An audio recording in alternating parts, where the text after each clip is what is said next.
You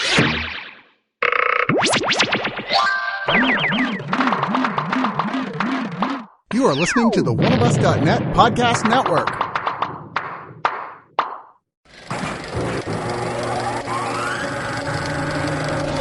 Something's coming.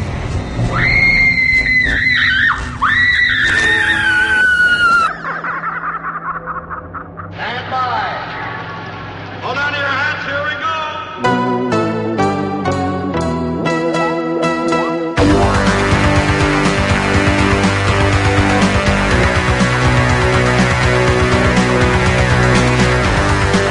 Welcome to the ScreamCast episode 118. I am Sean DeRager, and with me as always is Brad Henderson. Insert yawn here. Silky smooth voice. It only took me 118 episodes in order to get a better mic. So, well, you sound super sexy, and I'm jealous because my setup doesn't sound as good as yours. And my setup looks legit, but these what'd you get? The blue ball mic, the blue ball. I do have blue balls. However, I got the snowball mic. Yeah. Yeah, those snowball mics are good. Yeah, so we'll test it out. We'll see. Because I started out speaking through my phone. Was our first few episodes, which was a very, very good choice. That was a garbage can sound. And then I moved up to, the mic that Sean provided. Yeah, it's just a piece of shit $20 mic. Well, there you go. Then I moved up to tin can. And now I'm silky smooth, Brad. So you can just call me that from now on. All right, silky smooth Brad. Today we have a pretty badass show. By the way, BJ got stuck at rehearsal, so she's unable to join us for this part of the show. I'll just take her "What's on Your Doorstep" segments. I'll just cover additional 5. I emailed her, or I texted her a crying emoji to express my feelings. That is how you do it these days, like a preteen. Yeah, there you go. My daughter and I will have complete conversations via emoji.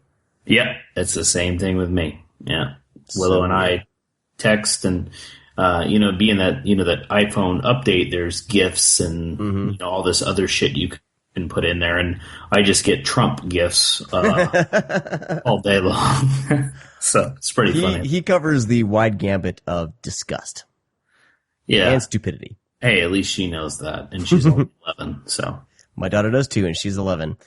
I have faith in our next generation. I really do. At least you do. You'll just have to talk me into it. Well, anyway, this week we are going to be talking Dead End Drive-In, the release from Arrow. We are talking to Brian Trenchard-Smith. Shit, is it Trenchard or Trenchard? God damn it. Just say Trenchard. Is it Trenchard? Smith. Trenchard. Just say Trenchard-Smith. I'm going to make a note. I'm going to make a note here because I need Brian Trenchard-Smith. That's how I say it. Brian Trenchard-Smith. Yeah, okay. I'm not saying I'm professional, even though one of the listeners called me out for pronouncing anthology wrong. I'm sorry. I grew up in Ohio, and my dad is from West Virginia. It's no excuse, but there are some words that, for example, I have to force myself to say it. I don't say pillow. I say pillow. It's just part of it. Sorry. But I know I say anthology, like anno, I understand. But anthology. There you go. Practice it a few times. I know, I got it. When I think about it, I can do it, I can say it properly. But every once in a while, like when I'm in mid-sentence, there are some words that I, mispronounce. It's just because of my, redneck upbringing from part of my father who says, coral and boral and oral and stuff like that. So my apologies. My brother would say pancake until his teens. That's awful. That's nothing like anthology. All right. Anyway, now maybe I won't edit that out. Look, Brian, I apologize that I butchered your name. At least I butchered it at the start of the show as opposed to when I interviewed you, even though the interview happened a few days ago. You kind of paused. You kind of paused when you very first said something to him. Yeah, it was pretty embarrassing, and it almost ruined everything. The problem is I second guess myself when I start pronouncing things. I just need to go for it. Yeah, like anothology, right? Yeah. Yeah, there you go. We're not perfect. That's okay. Anyway, Brian Trenchard-Smith is going to be joining us to discuss Dead End Drive-In and some other flicks in his career, including Turkey Shoot. And his book. So stay tuned for that. Tomorrow. But first, we need to jump into what's on our doorstep. Holy cow, I almost forgot. We'll get the door.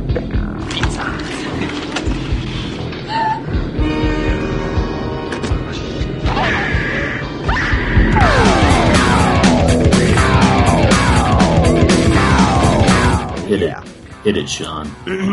Hold on, let me open up a bottle of water. Oh my. That's how I party. I'm drinking coffee shop of horrors from Grossbusters. I'm drinking Market Pantry purified drinking water. So basically it's just piss that's been, ran through some filters. Pissed by some hipsters. The hipsters piss in a bottle for you? Yep. Those of you who are annoyed at slurping sounds, I apologize. Ooh, I've been called out for that before, too. Come to think of it, a lot of listeners probably hate me. I still love you guys, so it doesn't bother me. I pick on everybody, so like I can take it.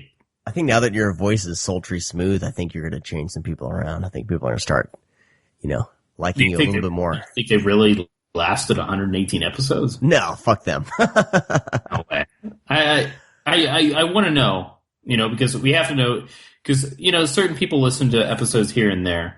They don't listen to every episode. We have a few, I believe, religious listeners. But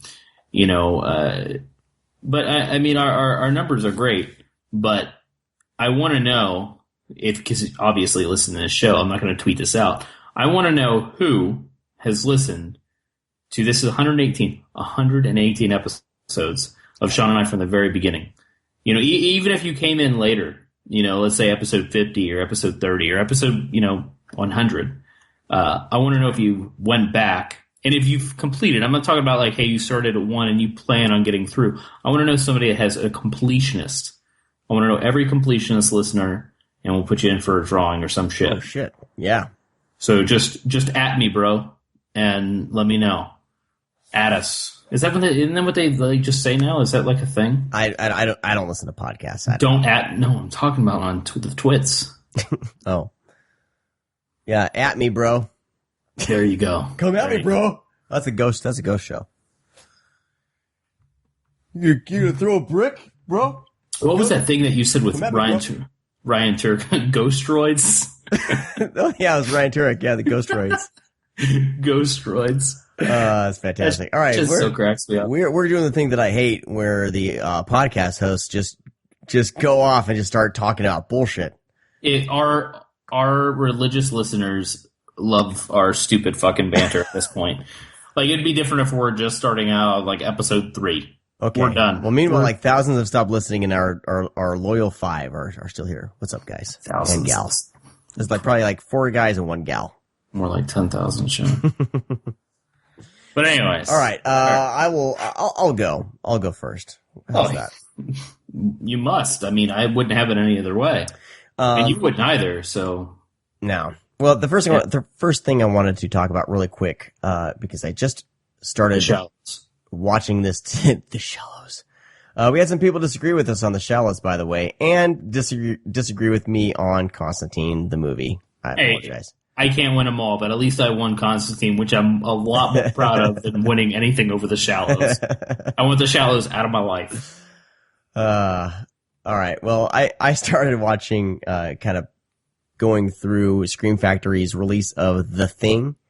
And first of all, I gotta say, this is the best I've ever seen that film. It's probably in my top 10 films, of all time. That's a bold statement. It was the I think it's in a lot of people's. But it was other than Big Trouble in Little China. Yeah, I would say I didn't see Big Trouble in Little China until later, actually. But The Thing was one of the first movies that really got me hooked on kind of creature features. And and practical effects. Just the first, I think I didn't even see the movie all the way through when I first saw it. My first introduction to The Thing was when it popped out of the dog, and that whole sequence. And wait, that's the first it's scene? near the beginning. Yeah. No. I'm saying that's the first scene that you saw. Yes, of the film. So, like when you were younger. Like how old were you? I was probably like 8 or 9. Oh shit! Oh, it was like your parents watching it or some shit. It was like on HBO or something. Oh. It was at like my grandparents' house.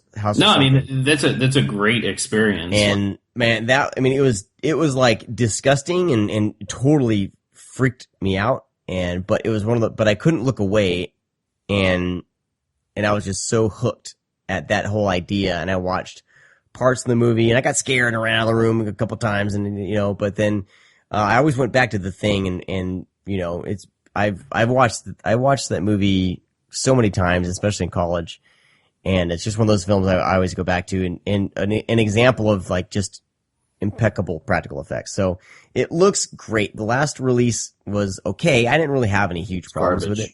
It looked fine to me, but this looks incredible. It looks great.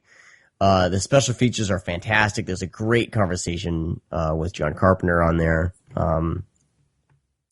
He's interviewed by Ooh, I hear you typing. Yeah, we're gonna see if I can find it here. I'm gonna edit this, John. Probably. I don't know. I don't know anymore. Sometimes I want to edit the show to make it all tight. And here's the thing. Here's the thing: is that there's too many shows and too many podcasts. Same thing, I guess. But there's too much where people are like, have all that shit mapped out. They've looked it up, in order to make maybe the show move more, smooth. But all in all, I mean, no one knows everything. No. So if you have to look it up, you look it up. I think we're good. I found this pretty fast. So you did a great job. There's an interview with John Carpenter, which is fantastic. I can listen to John Carpenter talk about baseball. That's an old interview, though. No, this is a new one. This is a new one. Shit. Mike Garris sits down with him. Or Mick Garris? Yeah. Sits down with John Carpenter. Now you cross the line of making mistakes. I misread it. Mick Garris sits down, and they have a conversation about the movie. It's great. Mick Garris is a great moderator. I mean, I know he's really good. He's a really good moderator for anything, really. Awesome. He's also a great speaker. And the other one of the new features, there's a whole bunch. I haven't gotten through them all. I mean, there's so much. There's hours and hours and hours of stuff on here. But there's a feature interview with Keith David, Wilford Brimley, who I actually couldn't believe was still alive. David Clennon, Thomas Waits, Peter Maloney, Richard Masser, and Joel Polis. It's fantastic. It's all those guys being interviewed. Rob G do like an interview with Dean Cundey? Mm-hmm. Yeah, because that's when the whole thing where he cheated and he put that out beforehand. I know what you did, Rob, but I still love you. But yeah, so. It was cool when it has to be. Isn't it a commentary? Oh, commentary. Well, yeah, audio commentary with Dean Cundey. Yep. Yeah, that's where Dean relays the secret of who actually is the Thing. Right. Yeah, glare in the people's eyes. Mm-hmm. Which is fascinating. That's so great. But anyway, if you're a fan of the Thing, I mean, this thing, this no pun intended, but this Blu-ray is stacked. I mean, this is the end-all, be-all release of the Thing. As it should be. It's fantastic. And if you've been, cause I've been kind of critical of Scream Factory, double dipping in these. Like now they got Child's Play coming out and, but they're doing new transfers, so it's exactly so they get a free pass. Because here's the thing: is they put a sour taste in everybody's mouth because they did it for so long of re-releasing stuff just again on Blu-ray without actually touching it, other than doing special features. Yeah, and people like me, I could give a shit about special features sometimes. Like I want the best quality picture if I'm forking over $20 or $25. Yeah. I could read what you put in on that interview on the fucking internet. Like, I don't need to watch a fucking well-produced, something by Redshirt, even though they do great work, and I'm, very happy they exist. But, I mean, seriously, I don't want to fork over that much money when I'm probably not going to watch the interview anyway. Like, unless it's a movie that, I don't know too much about, and then I'll dive into the special features. But, you fucking stack Child's Play. I know everything about Child's Play. Fucking come at me, bro. Well, that's what I'm saying. Like, the movie, the thing looks great. But these two new interviews for sure, like, I feel like there's some things in the John Carpenter interview that I didn't know.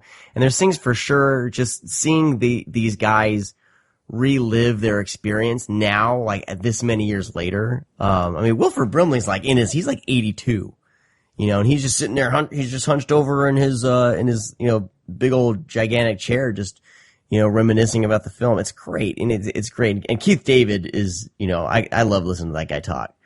And, so hearing all their interviews and all their perspectives, was just great. And everything else is just kind of icing on the cake. Those two things are fantastic. Anyway, it's just a stacked disc. And then, I got the next one I'll be diving into is the Carrie, special edition, collector's edition. But yeah, the Scream Factory really has put in the effort for these re-releases, because I never thought I would buy Carrie again. I wasn't planning on buying Child's Play again. I wasn't even, I'll buy whatever it comes out on. But, like all these films I wasn't really planning, because I already owned the Blu-rays, so I wasn't really going to double dip. But they've done such a great job on these that, like, if they keep this up, it's a no-brainer. I'll double dip. Because sometimes even like Criterion will double dip, like they're going to be releasing Pan's Labyrinth. That disc is already stacked, and I usually end up with, if I rebuy a Criterion film, like there's really not much new to the film. It's just labeled Criterion, So I don't know, but Scream Factory is doing it right on these. So as long as they keep doing this, I'll keep buying them. So that's the thing. Next up, I watched another John Carpenter flick. This was a comedy, Memoirs of an Invisible Man, Chevy Chase. This is HD on Vudu. Did we talk about it? I don't think we've talked about it. Oh. It seems like you watched this a while ago, though. I did, but I keep forgetting to mention it.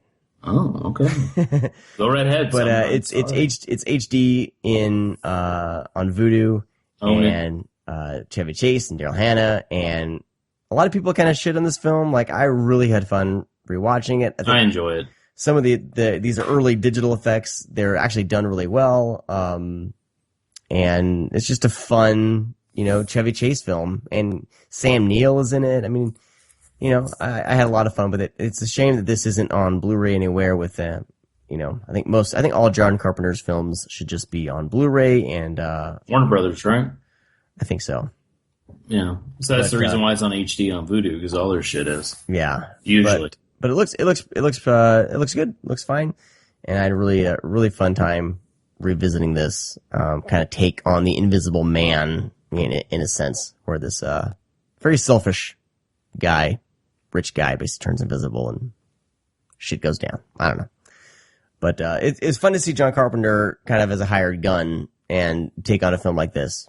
And, I always like it when a director kind of goes outside his wheelhouse and tries something different. I know he got, like I said, crapped on for doing it, but, I think it's great. I think it holds up. It's a fun little comedy.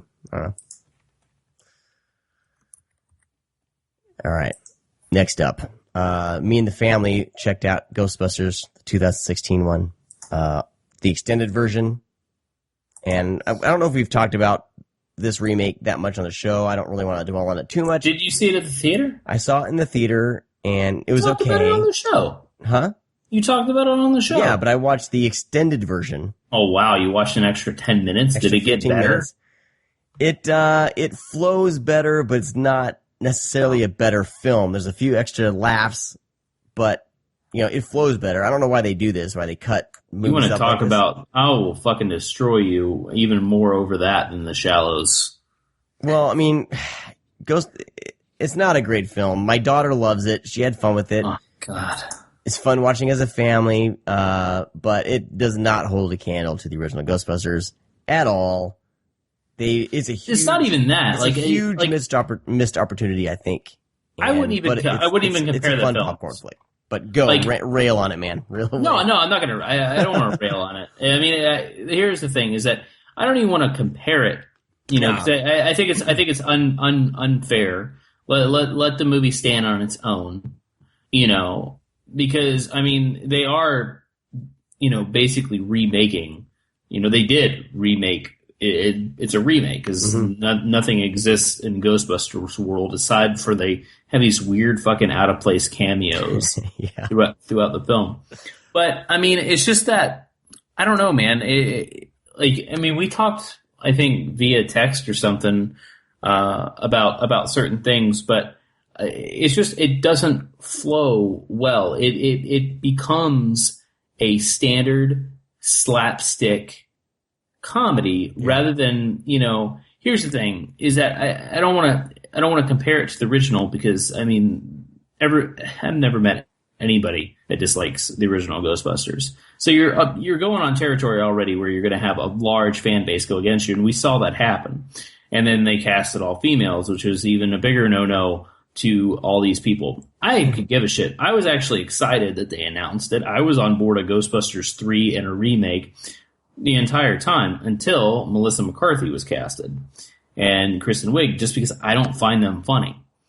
The girl that plays Holtzman, she was hilarious. I feel like they didn't give her enough to do, and I think that was my biggest thing. Like she just, that's probably for the best because you don't want to overdo it like they do Kristen Wiig. But like the whole sequence, like with Thor, what was his name? Chris Hemsworth, like.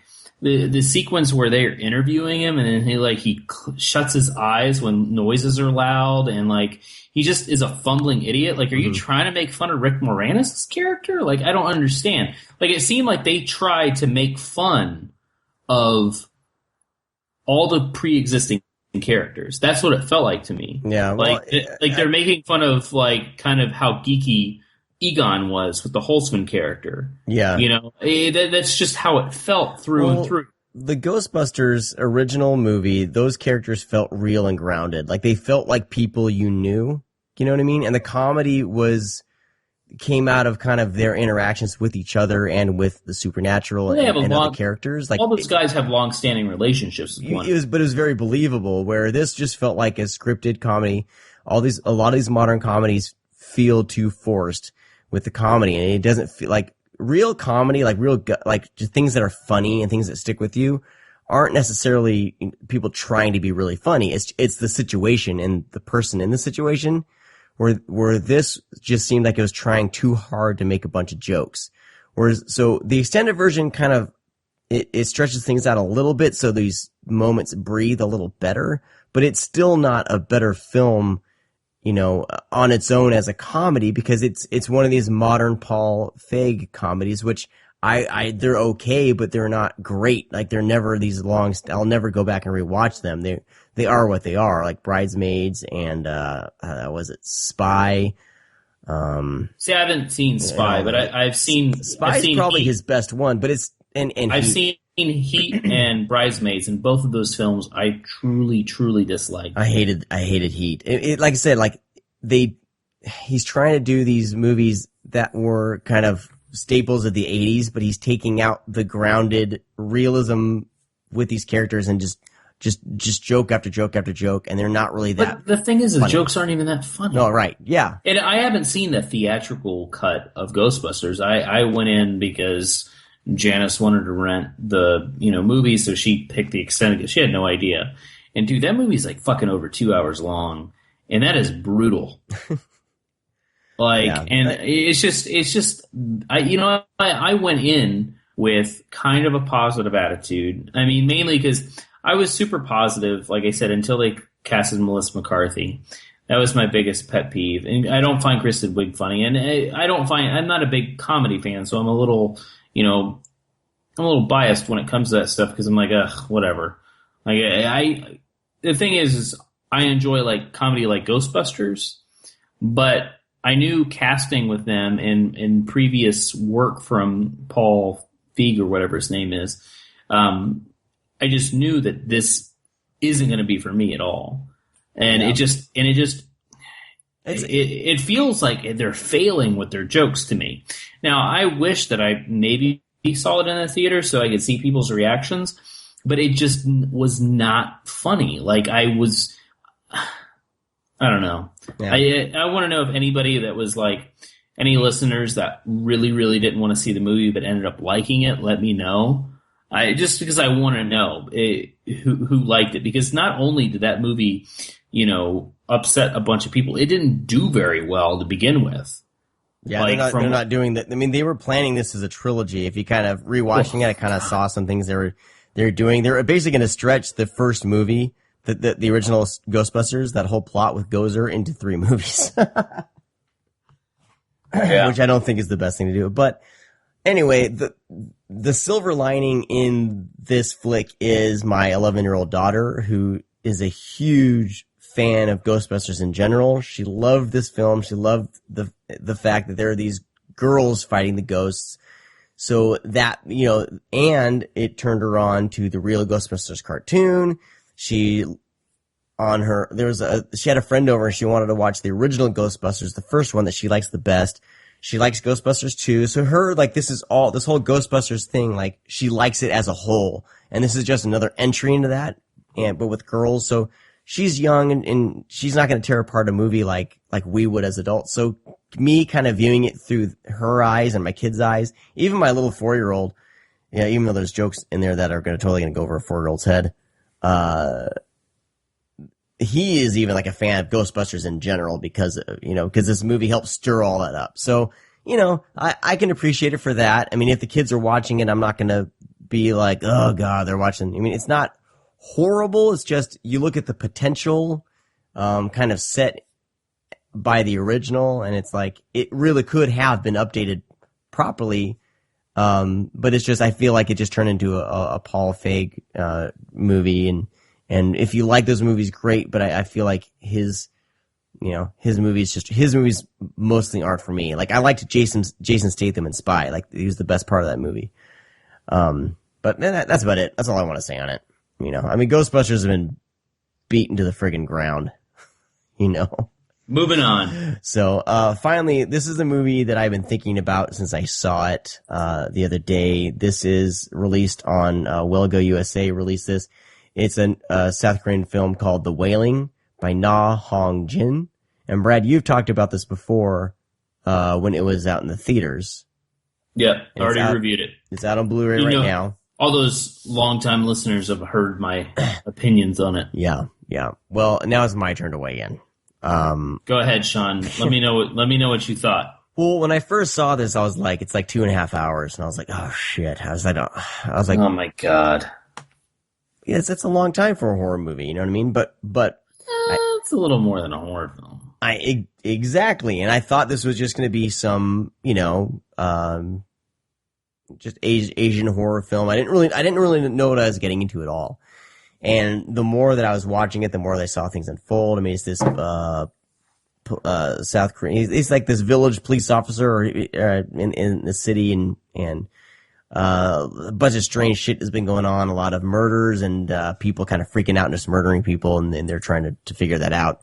And they kind of link it to possibly this Japanese guy that's been roaming around, and eventually his daughter gets possibly possessed by a demon, and then the movie goes on and him trying to figure out, why is his daughter possessed? Is it this Japanese guy?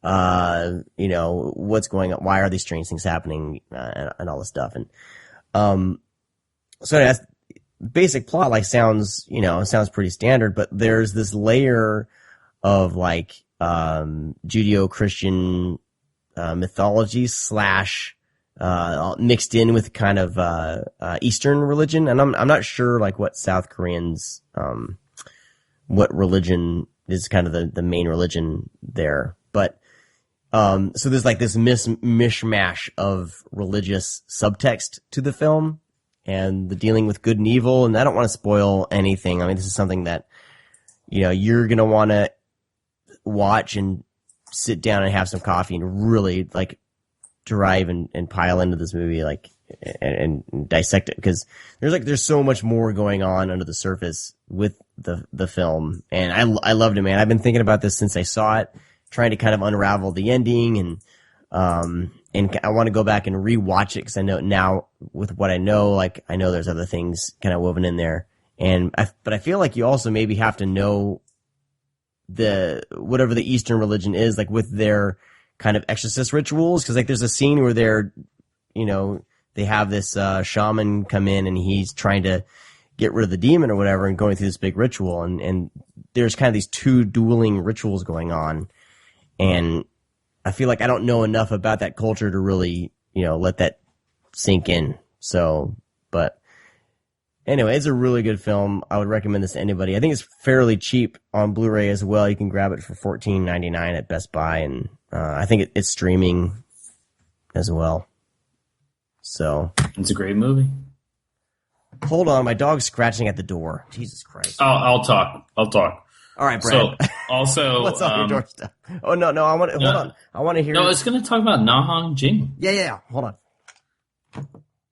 So he did two other films called The Chaser and The Yellow Sea, and both of those films are worthy as well. If you want to watch some long Korean dramas and action sequences or action films, but it's contained action. But The Yellow Sea and The Chaser are definitely ones to look up. I mean, the guy's got 3 movies out, and like he's just nailing it one right after the other.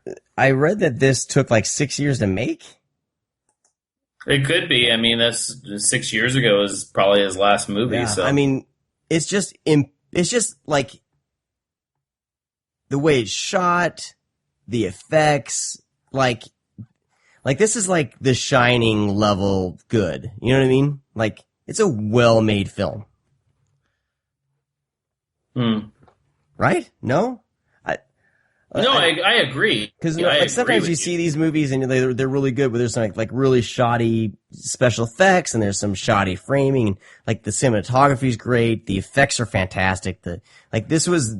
You can tell that this film was like they were passionate about doing it. You know what I mean? Like everyone involved, like the acting is just top notch. I love like the lead character. I just love his attitude because he's just he has a daughter. Is he divorced? I didn't really catch that. He's a single parent? Yeah, I believe he's divorced. I guess. Yeah. But he'll just kind of like be crouched down smoking a cigarette, and just kind of the way he reacts to things, like I don't know, like just the way he's just out of it. Yeah, and that he's kind of bumbling. He's kind of a bumbling like police officer as well. I don't know, man. It's one of those films I really can't wait to rewatch. I mean, if I had time, I probably would have turned around and just rewatched it like right away. It's one of those films for me, and that doesn't happen very often these days because I'm just so busy and don't really have a lot of time to rewatch things. Like this one, like I need to carve out some time to rewatch it. So I'm probably overselling it, but I really loved it, and I haven't really latched onto a film like this in a while. So that's The Wailing. Impressive. All right. What you got, Brad? All right. Here we go. So I got around to watching a movie that I guess, it was released this year. Lights Out eventually came out on VOD. I don't know if it's out on Blu-ray yet, but it hit VOD to buy the other day. I don't know if it's to rent just yet. But it's on Vudu on demand. I dug it. I know a lot of people had some problems with it, but I mean, I didn't really go in expecting that much. I just, it was, of course, the short kind of went viral twice in a way. Like I remember when it very first like went on, like I think I first saw it like on E-Bombs World or some shit like that. And then eventually it sparked up again on horror sites. Very effective short. Great short.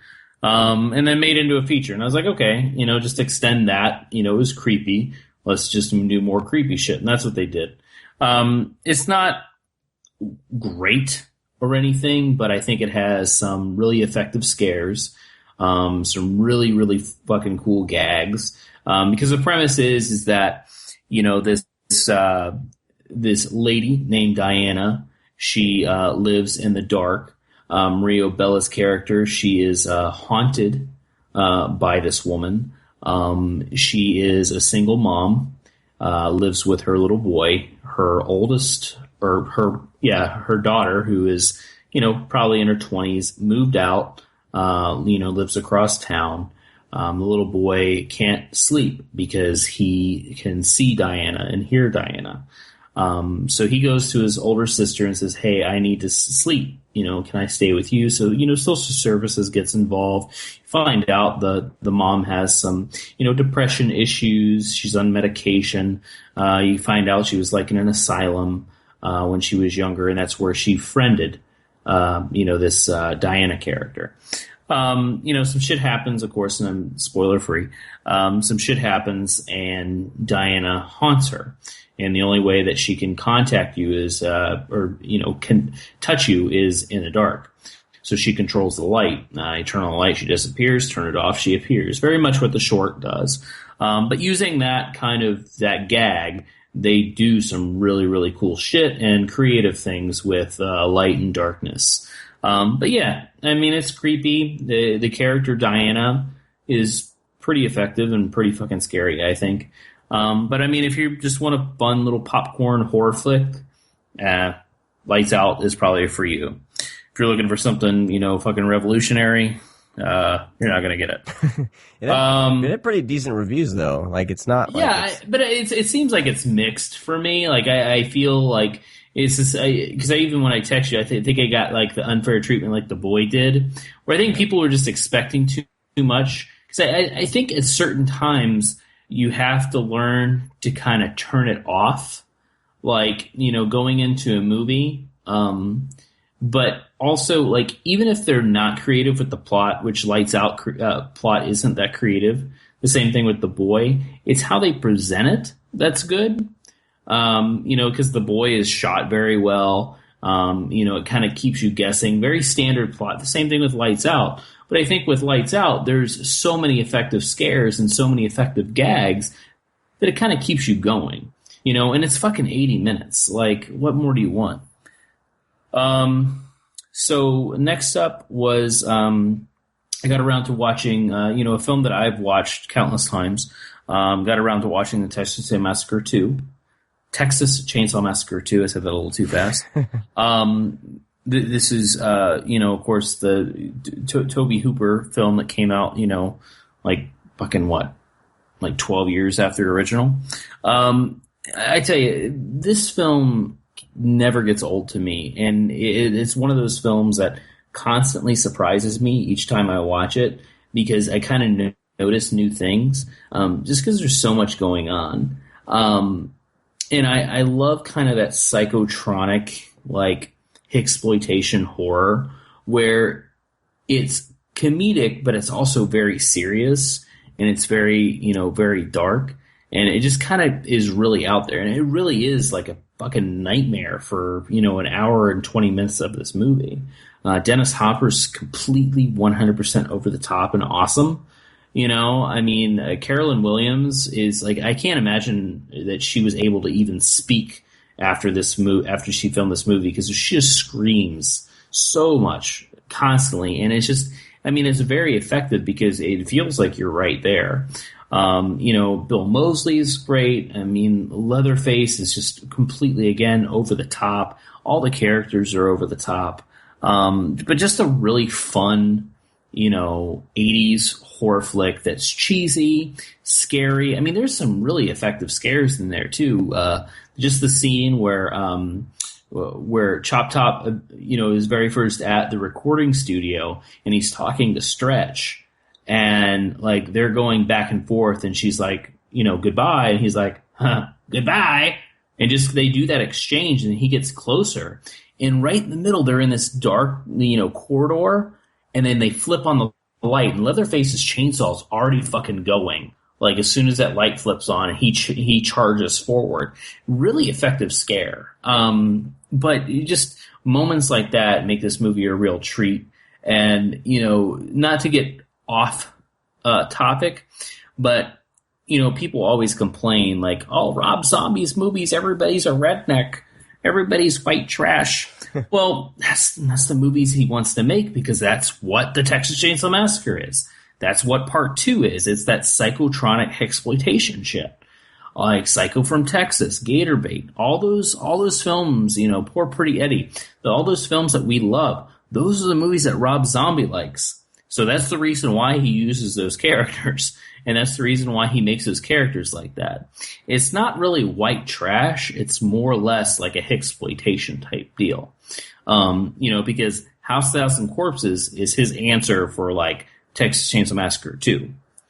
Very colorful, very absurd. The sets for these films. I mean, just Texas Chainsaw Massacre 2 alone, when they go into the lair, I want to know who the fuck made that shit. I mean, it is gorgeous. On Blu-ray, it's just all the lights pop. I mean, the sound pops, all the colors. It looks so good. The beads of sweat that are pouring down everybody's face. When fucking Stretch has to put on, LG's face, very reminiscent to the sequence in House of 1,000 Corpses when, Otis takes off, the girl's, father's face and wears it. Kind of the same sequence. It all, they go hand in hand with one another. I think they're kind of a perfect, double feature. But it's still a great movie. Always kind of surprises me. It always surprises me how over the top it is. Like, I tend to forget that. So next up was, since I watched it, I wanted to rewatch the remake of Texas Chainsaw Massacre with Jessica Biel, directed by Marcus Nispel. I didn't like it when it first came out in like 2003. I think it was the year I graduated high school. I didn't really care for it because I was in that mindset of like, no remake's going to be good. So I kind of put it off for years, and I was at Best Buy the other day and it was like $5, and I was like, give it another shot. Not that bad. Yeah, it's all right. It's not that bad. The only complaint that I really had was there's just way too much family stuff going on with all the people that are kind of involved with it. I wish it was more isolated with, kind of Leatherface and maybe a more of a close-knit family, because they're all distant. Like, they really don't interact with one another. R. Lee Remy's character doesn't really associate with all the other characters in the movies until the end. And it's just like everybody's kind of out there, and it's very spotty where they all are, but they're all in on it. And with all these people running, it's just, I don't know. I just wish it was more isolated in the house, like the original was, or at least around the farm, and then dealing with it that way. But it was just too big, running around, and they're always there, somewhere. But I like Leatherface. I thought they did a good job of kind of piecing that character together. Seeing his actual face, I was not a fan of. That was really bizarre, because I don't think you've ever seen Leatherface's face in any other film other than, of course, the masks that he stitches together. But yeah, it's actually not that bad. It's got some great like character banter. My only, again, and this is just an issue with horror films, is that why is it we have a group of friends, and then as soon as something happens, they're like, oh, fuck them, let's leave them. Like, why in horror films, like, do we do this? Like, there's a possibility that, there's people out there that go through, life-changing events like this, or, an obstacle that they're like, oh, wait, no, we're not just going to leave our friend here because he disappeared. But it's like always that vote. Who votes that we leave? Me. We're not going to leave him. He's my best friend. And then like somebody else is like, yeah. And it's like, all right, you guys like stay here. We're going to go look for him. It's like, why does this happen? Like, it's just very silly. And growing up and going to the theater and watching these movies, there's always that laugh from the audience of like, yeah, right. Like, stop doing it. Let people be best friends and go through shit together. And it's probably would add more to the film if there's kind of a camaraderie and a good chemistry between characters. Because once you have that one character that says "fuck them," like you automatically want them to die. Right, and, right. I mean, we're going to have people die, but why do we have to have that? It's like just this very like, and now it's just so normal, and we have to have that. It just always bothers me. But I mean, it's just little minor complaints. And then I got around to watching. I talked a little bit about Wild Eye last episode. I covered some of their films. Hey, I had 3 films. You covered their entire run. Hey, I cover a lot of their catalog. I enjoy their films. We were all going crazy from like exhaustion last week. Well, it won't be that long. So anyways, I got around to watching Bunny. 58 minutes, no complaints here. Bunny? Yeah, it's called Bunny with an I. Basically, a woman that is mistreated comes back in this kind of sexy killer bunny. Well, I mean, she just has rabbit ears on and this white mask face. That's pretty much any sexy costume, I guess, is just like one piece of like the normal costume. Well, it was really like, it's so stupid how people are on the internet. I just like clicked just to scroll through like reviews, and I think someone put like, if you like sluts, you'll like this movie. I'm like, what is fucking wrong with you, dude? Like, how is that even anything that comes to your head? Like, oh, if you like sluts, you'll love this movie. Because she's a sexy bunny. There's nothing slutty about the girls in this movie. They just wear Halloween costumes that are kind of revealing. But anyways, kind of like, I really liked it, but like some technical aspects, like I don't know what they shot the film on, but it feels like there's every other frame drops in the movie, so it moves really odd. Like it's almost filmed like with an old school like video, like camera phone, like or phone camera, whatever. But it's very odd because it feels like there's frames that are dropped, or when they like uploaded it to the DVD, like something happened, like they were uploading more movies. So like kind of it's a very skippy, which kind of like takes you out of the movie a little bit, and the audio is a little off. But I mean, this movie was made for like $2,000, like literally $2,000. But it stays true kind of to the like kind of the slasher genre. You know, getting to know your characters a little bit. 40 minutes into the movie, then we start, you know, slashing people up, and kind of has, you know, that corny, like, hey, this is why I'm doing it. But for slasher fans that like that type of shit, then Bunny is definitely for you. And it's like I said, it's 58 minutes. Wow. That's not even technically a full-length movie. No, it's not. Well, there's a sequence after the credits. So that's the reason why it's considered a feature, I guess. Is it a 20-minute? Is it a 20-minute scene? Movies have to only be 60 minutes. Wow. To be considered a feature, I believe. So it's 58 minutes of a movie, and then 37 minutes of credits, and then a sequence. No, I'm kidding. Next up, non-horror. But I saw this at South by Southwest. Eventually, this is out on VOD now and DVD. Weird that they didn't do a Blu-ray of it because the music. It's a music documentary, so it's kind of odd that you don't put something on Blu-ray. Yeah. Especially with fucking loud ass music. I mean, it might be. I just know I have the DVD in my hands. So it's called Breaking a Monster, which it's about this metal band called Unlocking the Truth, where it's 3 grade school kids that live in Brooklyn who have a metal band that they perform in the streets.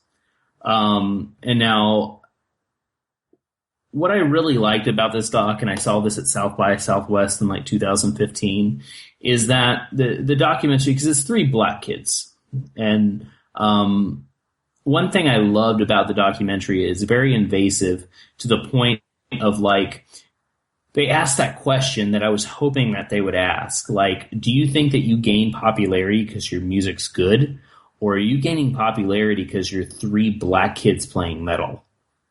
like, I was like, oh shit, like they fucking asked that question. Like, that's really fucking cool because, like, are these kids really good? Or are we just like taken back because it's black people playing metal? And number two, like, I mean, you got to think about it as a metal fan. Like, how many black artists are there that are Living playing Color. metal? Well, yeah, I realize that, but I mean, it's Those guys few are and far. kick-ass too. No, I agree. Living Color in the documentary? No, it's more Well, or then less the documentary's bullshit. No. Absolutely. It's definitely more about the kids than, you know. Cool. Why are they, you know, gaining popularity? But they do ask that question. I thought that was kind of ballsy, you know, and it's funny because the kids are like, yeah, like, you know, and I was like, you know, that's an appropriate answer, you know, because like that's just life. I mean, especially coming from the metal community, but these kids, man, they can fucking shred, you know, awesome. You know, they start as very, you know, just instrumental. And being that their voices are changing, they were learning how to sing. Now, the singing I could deal without, but the music alone was great. And so this documentary is about them starting out from being a YouTube viral video to getting their very first record deal. And I really, really hope these three boys stay together, because I think they're going to create something pretty awesome. Because if you can play that well when you're young, I can only imagine what you can do when you're older. I mean, how old are these kids? They're grade schoolers. Damn. I think they're 6th grade. And like, dude, they can fucking shred, man. Like, you got to think 6th grade. How, you know, Danny's in 6th grade, right? Yeah. And Willow's in 6th grade. Like, imagine our daughters picking up a guitar and just playing like solos from Metallica. Wow. Like, that's what these kids are doing. So you got to put that in perspective. I'm failing as a parent, apparently. You know, so, but these kids were doing it beforehand. Like, before this documentary was made, when they're in 6th grade, they were doing this beforehand. So, like, all those like crazy videos that you see, like, watch this little kid play the drums. Well, that's really cool, but these kids are actually making music together, doing covers, creating their own music now. Like, really, really cool doc. Like I said, very invasive, kind of touches on, you know, those questions that even the one that I said, it definitely brings it up, which I really liked, you know, because confront people. And, you know, I love how the kids react to it, because they're like, yeah, but we're actually really good. Like, you know, listen to the music, and then people listen to it and they're like, oh shit, these kids are just really great musicians. So, really excited to see what happens. And I really want people to see, the documentary. So next up was, you know, I watched this with my daughter, which I was really excited about. I know I texted you about it, but, Hideo Nakata's follow-up to The Ring, he did a movie called Dark Water in 2002. This was released by Arrow on Blu-ray recently. You know, as you know, Hideo Nakata did The Ring, which was, you know, a sensation in Japan. It eventually floated its way over here on bootlegs, and then within like 3 years, we got a U.S. remake, which is still one of the best horror films, I think, in the past, 30 years. Is Ringu on Blu-ray right now? I don't think so. But I'm pretty sure with them doing Pulse and Dark Water, I think they got a hold of kind of like the Media Blasters, Tokyo Shock, Magnolia's titles, because I think Pulse is a Magnolia title. So I think they're going to go through and hopefully release a line of J-horror films. Dude, if Arrow releases like a collector's edition, awesome edition of Ringu, like boners for days. I hope they do the trilogy. Oh my gosh. I think Ring 2 is a lot better than the original Ring. We're talking about the J-horror titles now. Yeah. That American bullshit. The first remake was decent. The Ring 2 was awful. If they just would have stayed true to the original film, like, it would have been a lot cooler. Fun fact about the original film, there's actually 2 sequels to the original. They made at different times, one Korean, one Japanese. The other one's called Spiral. Both still really good. So Dark Water is kind of a different take, I think, on J-horror. Because, I popped it in and I was like, I saw it, probably 15 years ago.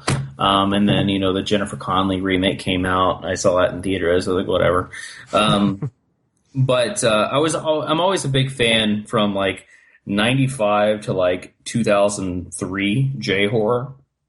I really love it, even though it's kind of the same like Ghost Girl in all the films. I think the suspense buildup and the amount of dread that's pouring through these movies is something that can really get your heart beating, and that's kind of how I feel with these films.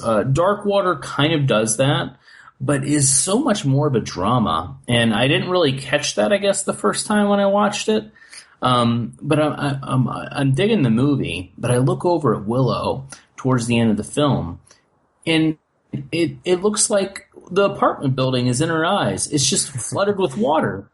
And she looks over at me with this fucking teary-eyed face, and just like kind of gets mad at me, saying, "You said this is a horror movie, not a sad one." And I was like, "Yeah, this movie is kind of sad." Yeah, it's more of a drama. Like the whole story is very much a drama.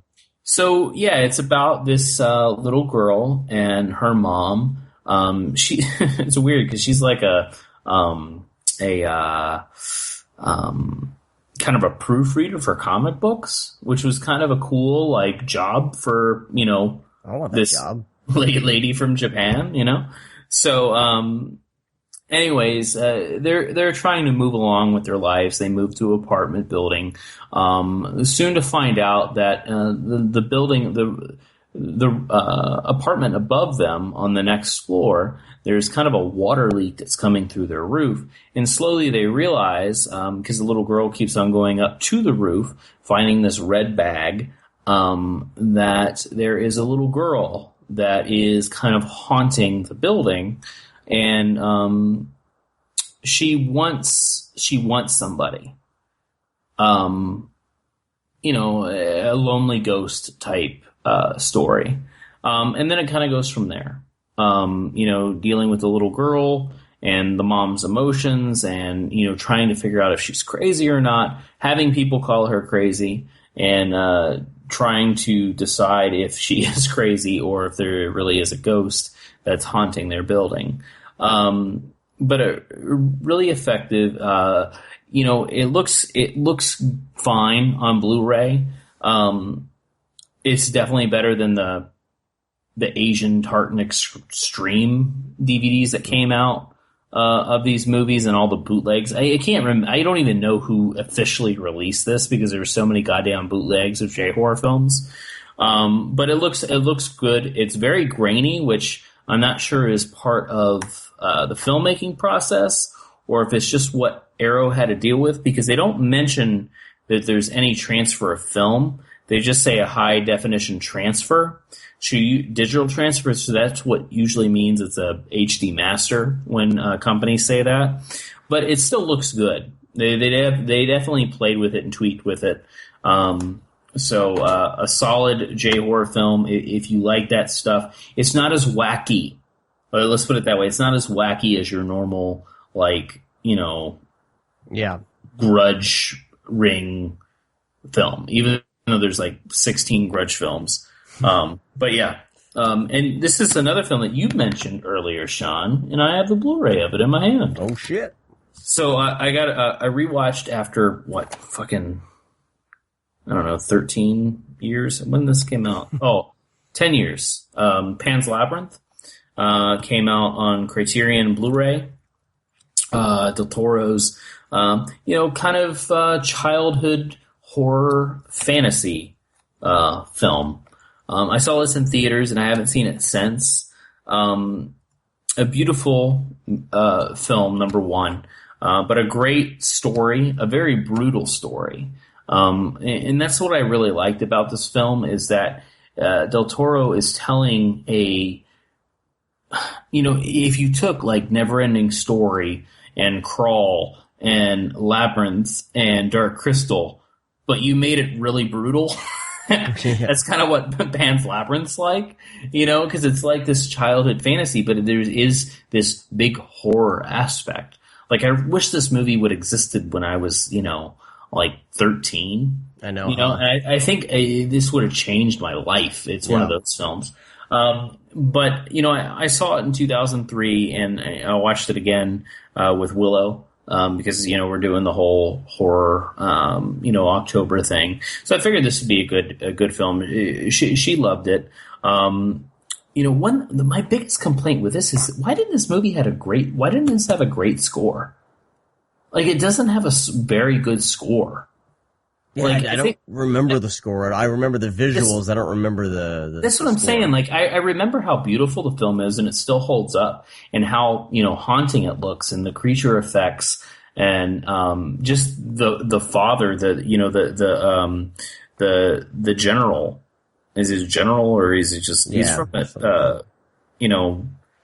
think he's a general. But just how brutal he is. I mean, he bashes a guy's face in with a fucking beer bottle and shoots people in the head like left and right. So, I'm sure everybody's familiar with Pan's Labyrinth, so I'm not going to really get into the plot other than, a little girl lives with her mom. They go to a compound where this general lives because the mother had a husband that he was a tailor. He died, and the guy who tailored the suits, or the guy that would come in and have his suits tailored, was the general. They fall in love. He moves them out there with him, and you find out this guy is kind of a piece of shit. And the mother's pregnant with his son. And the little girl is trying to find kind of a way out, stumbles across kind of this fantasy world, this portal that, she doesn't belong in the real world, technically.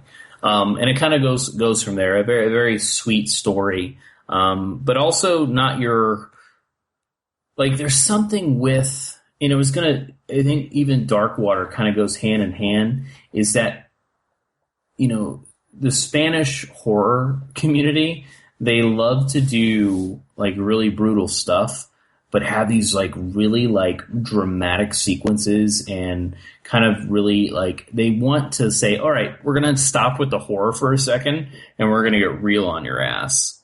That's what these movies do. And by the end of the Pan's Labyrinth, you're like, oh my God. Like, holy fuck, So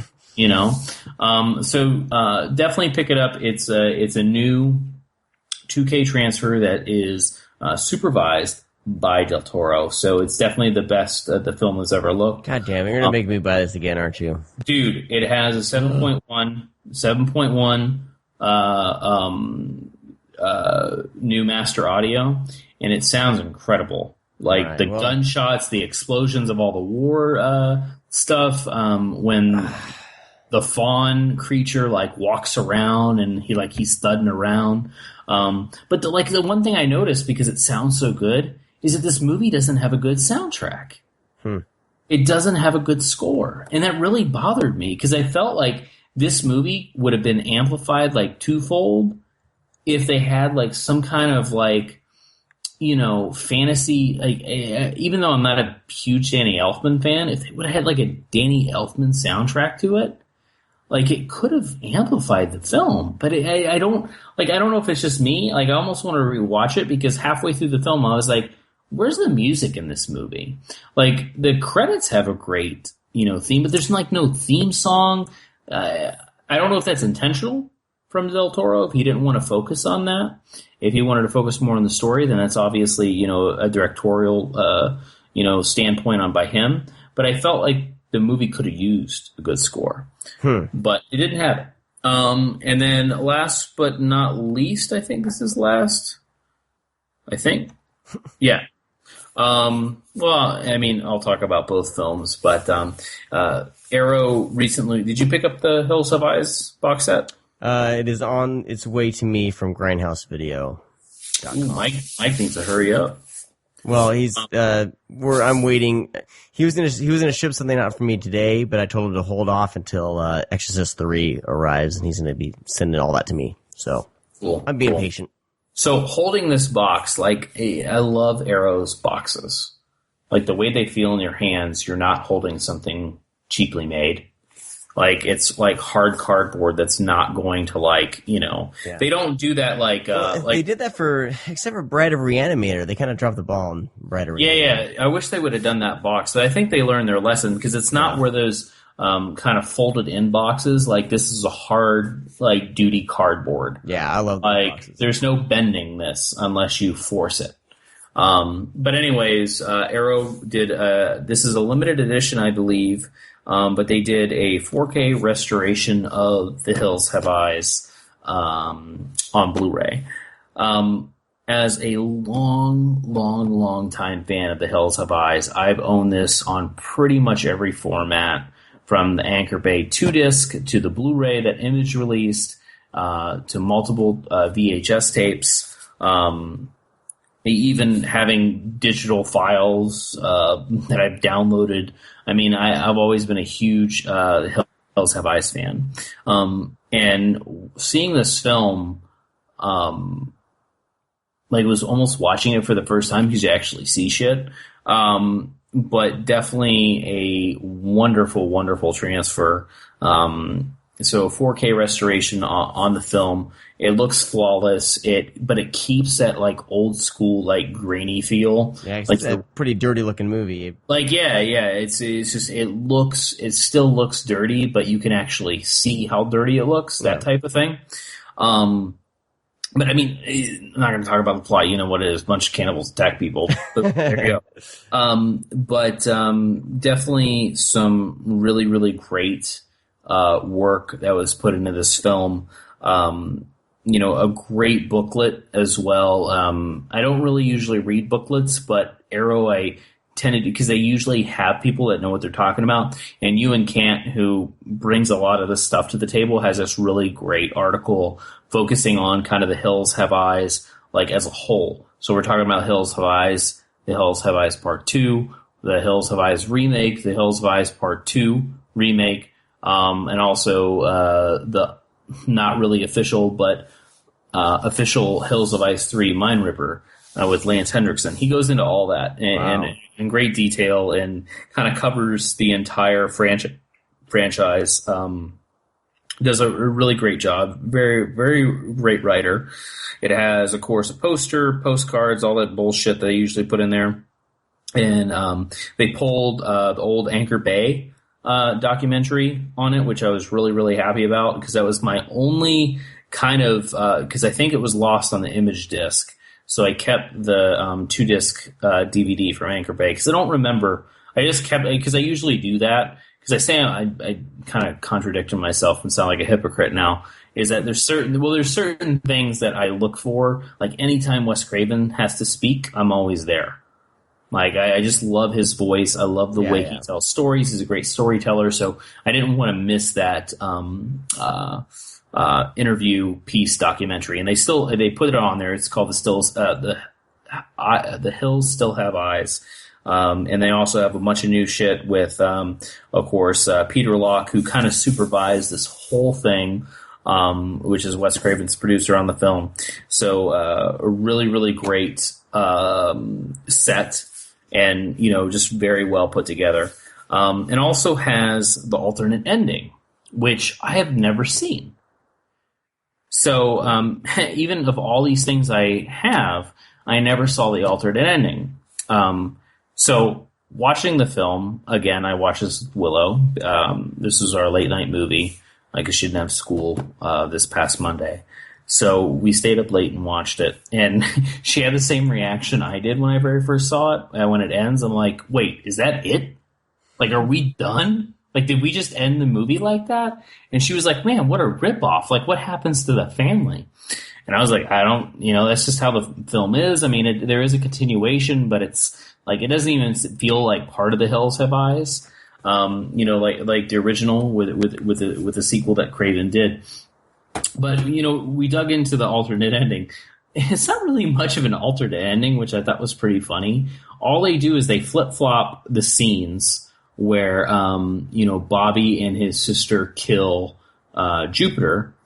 They put that last instead of having, what's his name, David go after his daughter, and where he meets, like, when he goes to kill Mars, because the ending is him killing Mars. Mm-hmm. But he gives the baby to Ruby to, run off with, so he can, kill Mars. And it ends with that. Well, all they did is they flip-flop it. They put him killing Mars first, and then they put Bobby and his sister killing Papa Jupiter.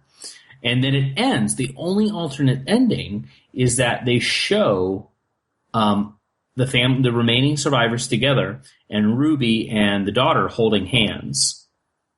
And then, like, Beast is, like, licking their hands, and it ends. Which, it works when you're going into the sequel, because there's always that question of, like, wait, why is Ruby, like, around in the sequel? But, obviously the family takes her in because of her help. But it's a weird sequel to boot. I know a lot of people have a lot of beef with the sequel to Hills Have Eyes. But as a standalone film, I think it's extremely effective. It's very mean. And it's unlike stuff. You got to think, like, was this 1977? Like, I mean, you have fucking Craven making Last House on the Left in 72, which is probably about 20 years before its time.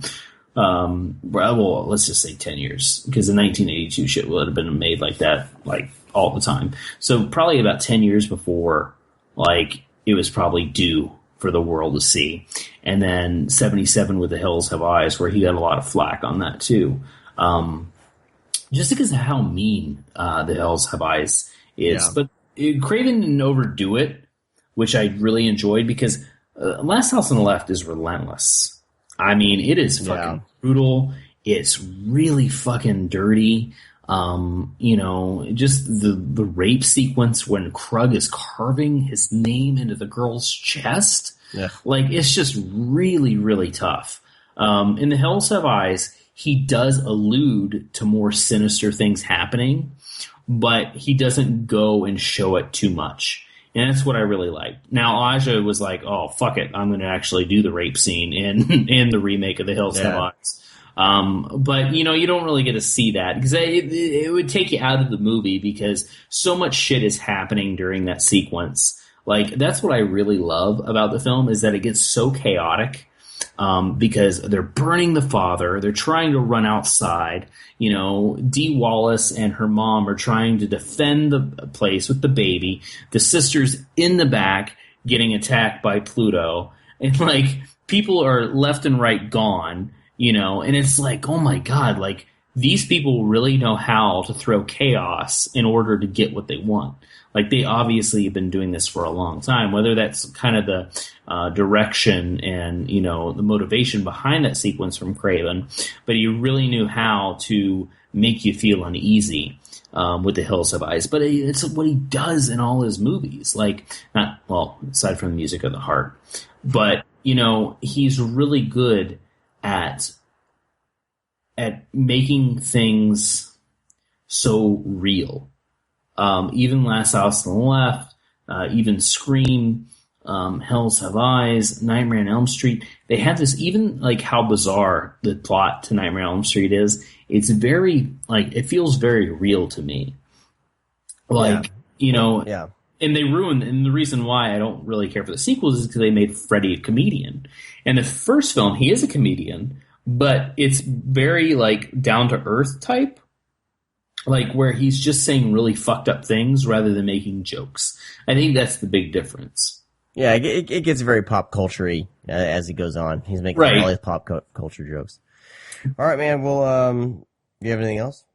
No, man. I think this is a great set, and it's fairly cheap too. So definitely pick it up, because it's like under it's like $25 or something. Yeah, for a set like this, I was surprised. Grindhouse Video has it for $27.99, which is super cheap. Yeah. So it's just the box alone. Like, I mean, And this is the definitive release. Yeah. And that's what I love about these things, is because when DVDs were coming out, like, we had hints of better quality.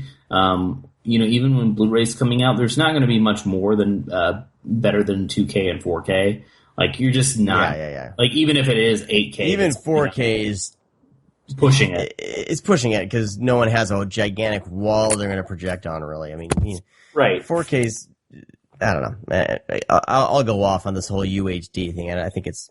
I don't think it's necessary, but yeah, cool. I can't wait for my set to arrive, for sure. Faux show. Let's jump into our interview with Brian Trenchard-Smith and talking about Dead End Drive-In and more of his films. Let's do that in just a second. But first, we have Josh Obershaw bringing us some news.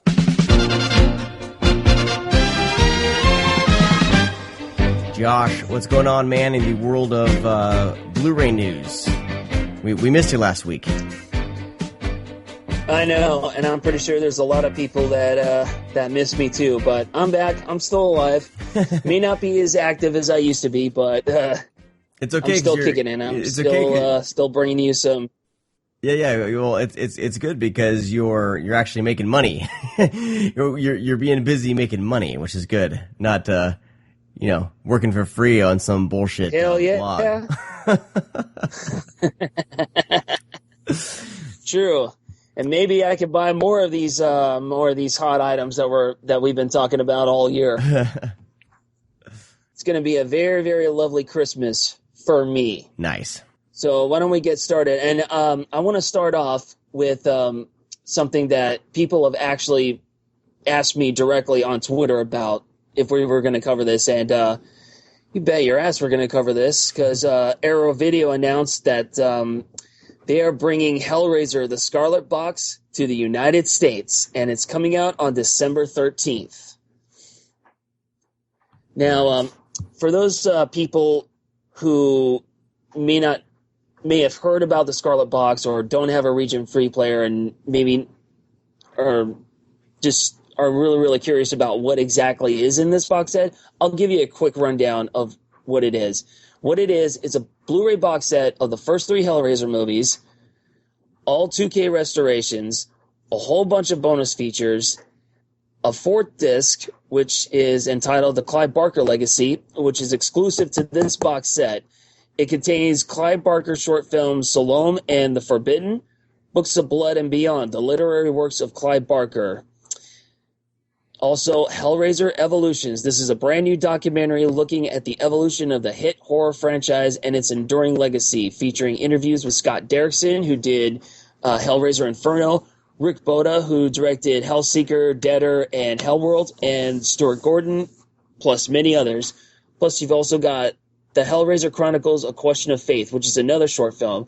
Plus, you get a 200-page book, Damnation Games, which is also exclusive to this box set. It has new writings on Hellraiser and the Barker universe from archivists Phil and Sarah Stokes, including chapters looking at Barker's early work, the genesis and production of the first 3 movies in the Hellraiser series, all illustrated with stills and rare material from the Barker archives.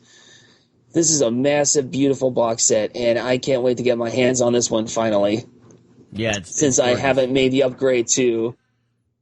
I know you have this, don't you? You have the import? Yeah, I got the UK release. The thing that's frustrating with these bigger box sets with Arrow is if they're released region 2 and you can get them through like Amazon UK or from Arrow directly, generally these big box sets, even though they're a locked region, I'm hearing like an echo. That's weird. They are generally cheaper if you import it from Arrow UK. Because of what I heard was, I think this was Mike from Grindhouse Video, he said that Arrow manufactures all their discs in the UK. So the shipping charge, the cost of shipping from the UK to the distributors in the US adds an extra charge. It cuts into the cost. So therefore, these are always going to be a little more expensive in the U.S. So what I do is whenever there's a box set, since I'm region free, I have a region free player. One of these box sets, if it's UK only, and I know they'll eventually release it in the US, but if I can get it UK only, I don't care. Like, I got the Stray Cat Rock set for way cheaper than the US, what it was selling in the US. Same thing with this. So if you're trying to save money and manage your money, like we all have, this is our sickness, right? We collect all these things.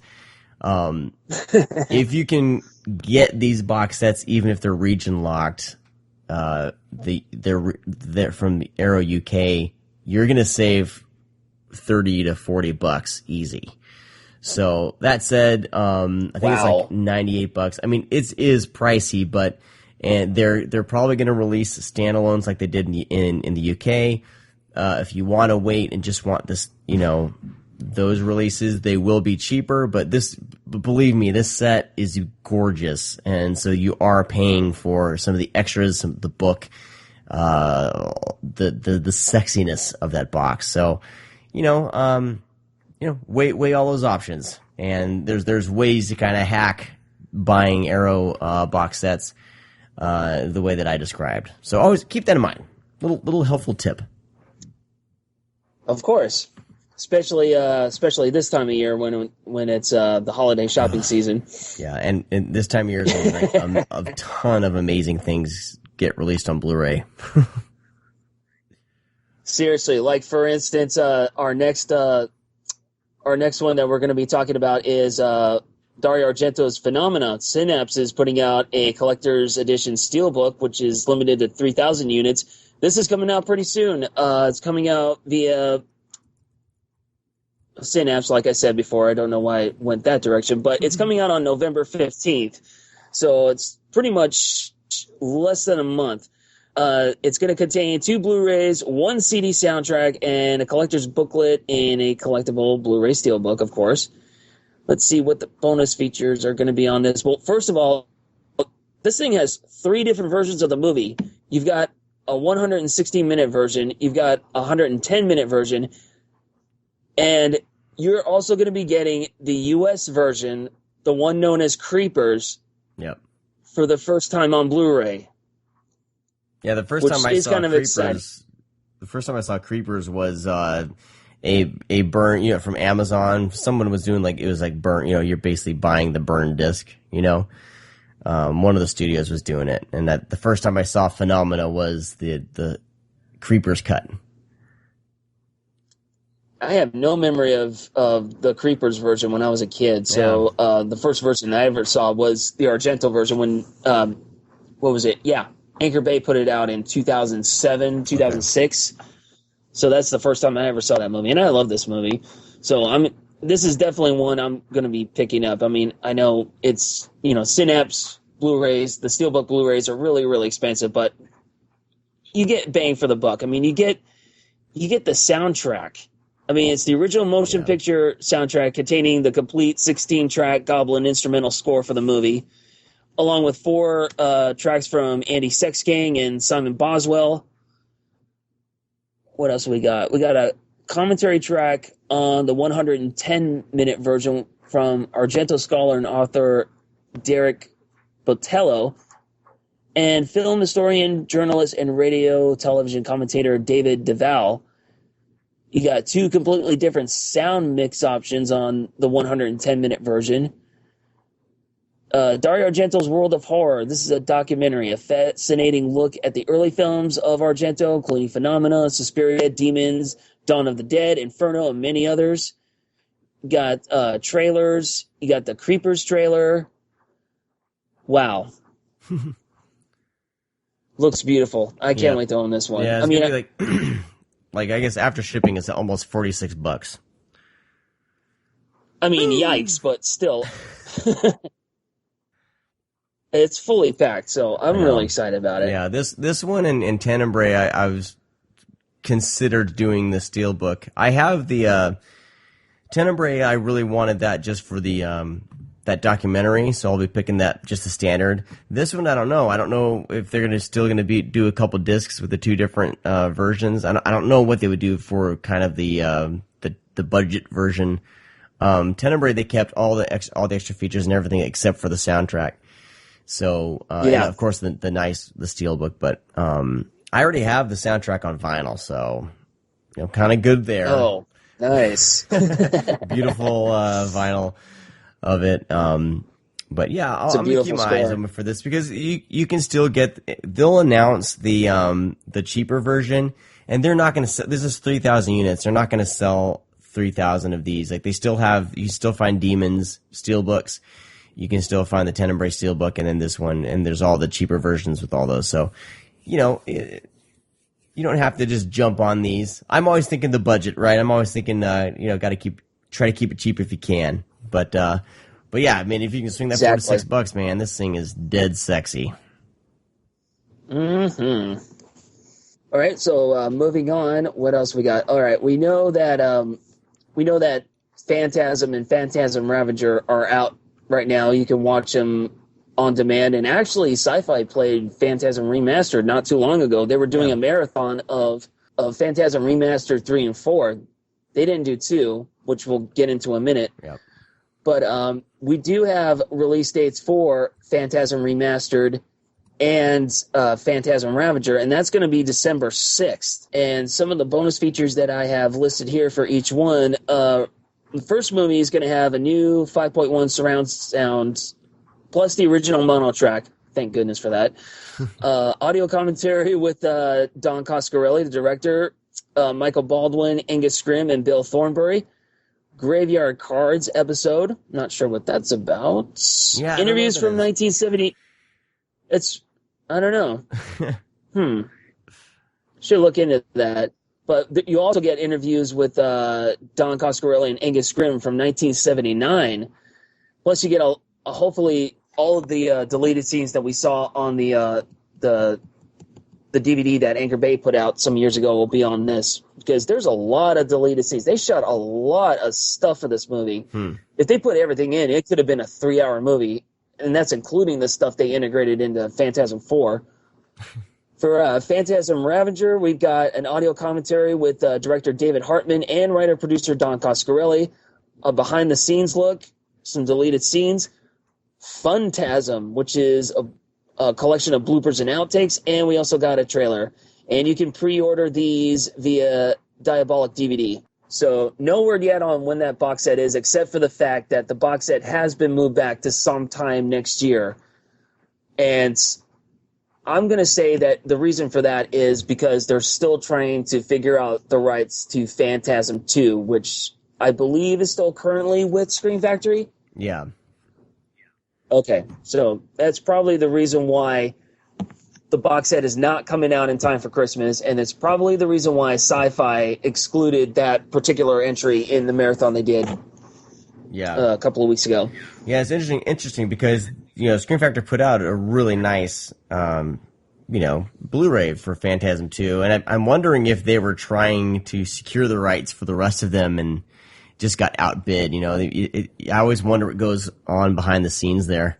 So yeah, I'm not sure how much they sign these types of distribution deals, and if in fact they can Willigo can get the rights to 2 and throw that in the set. I don't know if it's a deal breaker or not. I mean, if it's already out in a really great edition, getting all the rest would be bonus. But I mean, there are the completists that like to have everything in one set, True. Which would be nice. I mean, I'm considering rebuying all the Mad Maxes because it's all going to be one box set here with that black and chrome version. Oh yeah. So I'm one of those people, right? I mean, if the entire series is in one box, I mean that's just icing on the cake. But we'll see what happens with that. So. Yeah, we'll see, man. I'm interested to see what happens with the Phantasm box set. I mean, if this is the biggest thing I think Willigo USA's done, so it'll be interesting to see if they're up to the task, because collectors can be fickle. Yeah, seriously. All right, moving on. A little bit of new movie news that's coming out on Blu-ray. We got some updates on the movie Don't Breathe. We got a release date for that. That's November 29th. And we got a few little bonus features there. We got some deleted scenes with the director's commentary. We got a commentary with the director, Fede Alvarez, of course. Co-writer Rodo Sayegas. I hope I said that right. And actor Stephen Lane. Plus, we got 5 featurettes. This is actually, it's a lot of bonus features for a new release. I mean, whenever there's a new horror film that comes out on home video, bonus features are pretty light. So I'd say this is kind of a healthy dose. I think Lights Out did pretty well, actually, for what it was, I think. So I'm excited to see it. Brad had some good things to say about it, so. I hadn't. It didn't come to my town, so I can't wait to see this one. My dinky little redneck town. So we got a lot of Scream Factory updates to tell you about. Let me see if I can find them all. Let's start off with Poltergeist. They're releasing Poltergeist 2 and 3, each of them in their own little collector's editions. And they're both going to be available on January 24th. Now, as far as bonus features concerned, the only thing we know as of right now, they're both going to be 2K transfers.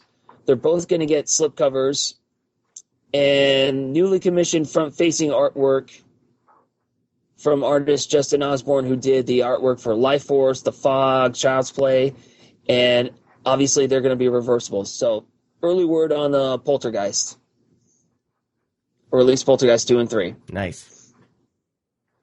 I saw Poltergeist 2 recently for like the first time in a lot of years, and wow, I can't say that it's aged well, but it is definitely a bonkers sequel, to say the least. Yeah, both of those are pretty bonkers. So for what they are, they're fun, but I mean, they're nowhere near the first one. I got them both in like a double feature, so I'm not really I'm not really hankering to have the collector's editions of those, unless the special features can really, bring a lot to the table as far as the whole series. I think that's good.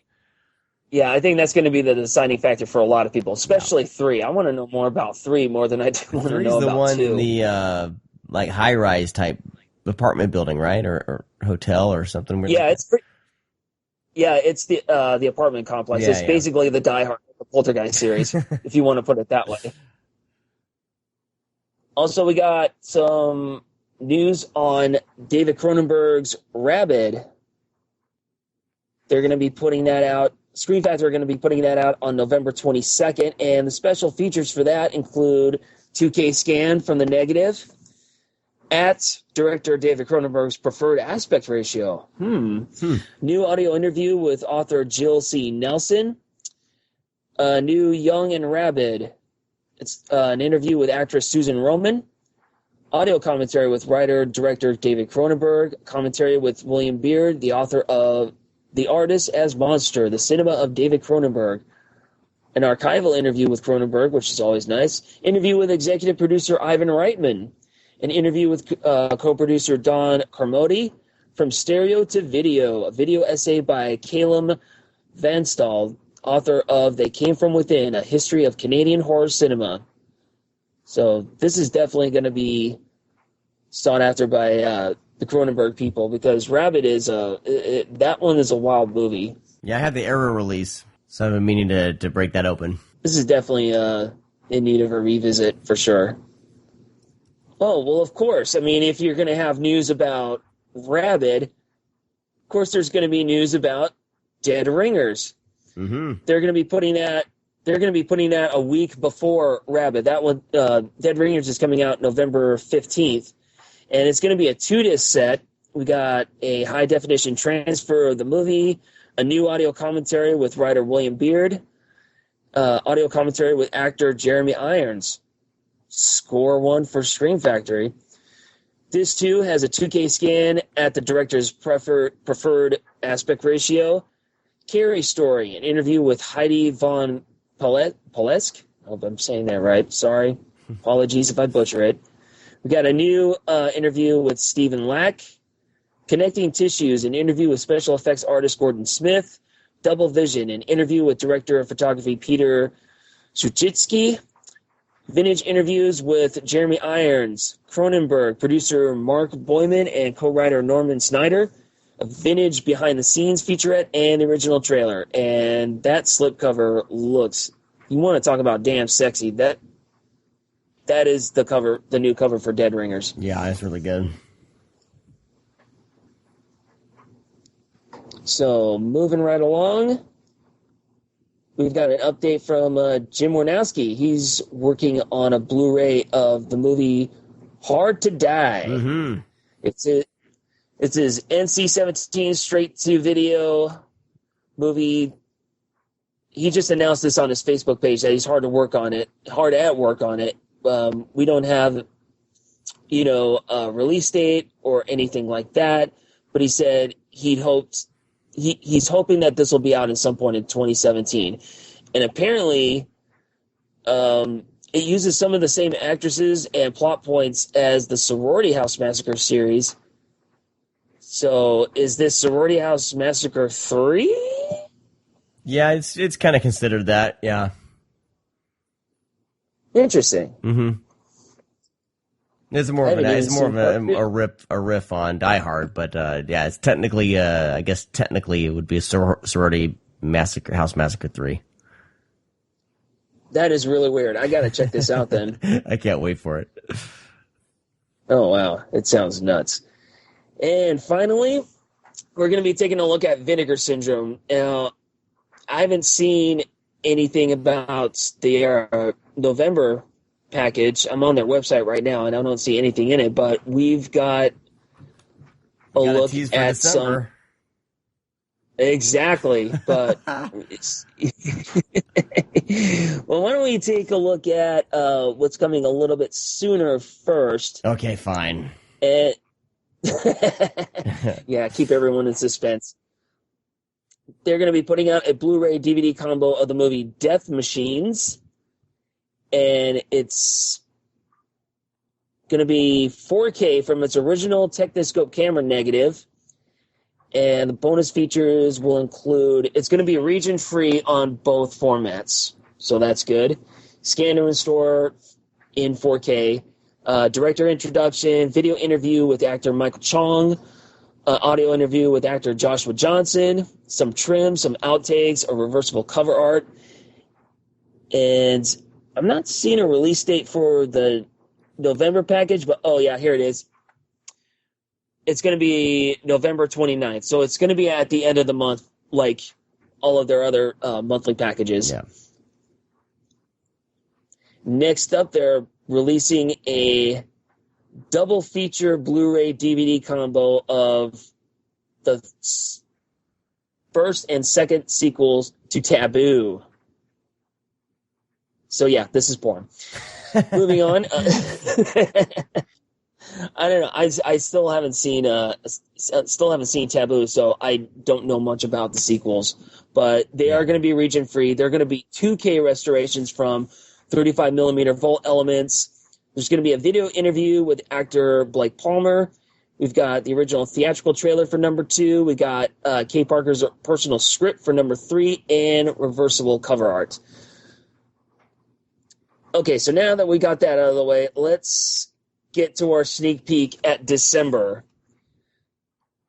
Vinegar Syndrome has already up for pre-order a lenticular cover for their upcoming Blu-ray of Jack Frost. Nice. It's actually they're going to be putting it for pre-order over their Black Friday weekend sale. So you have a limited time to grab this lenticular, and it's not a slipcover. It's basically like just a lenticular. I don't know. Like I guess you can put it inside the plastic or whatever in front of the cover. So it's not technically a slipcase, but it's so cool looking. So November 25th and through the 28th, this lenticular cover will be able to be pre-ordered. I think you're buying the cover with the Blu-ray itself, so the whole package. So you have a limited time to grab that, which is fun. Oh yeah, it's a fun little Black Friday giveaway that they're having. I mean, Jack Frost. I mean, first we got Hobgoblins, now we got Jack Frost for Christmas. Yeah. What a time to be alive.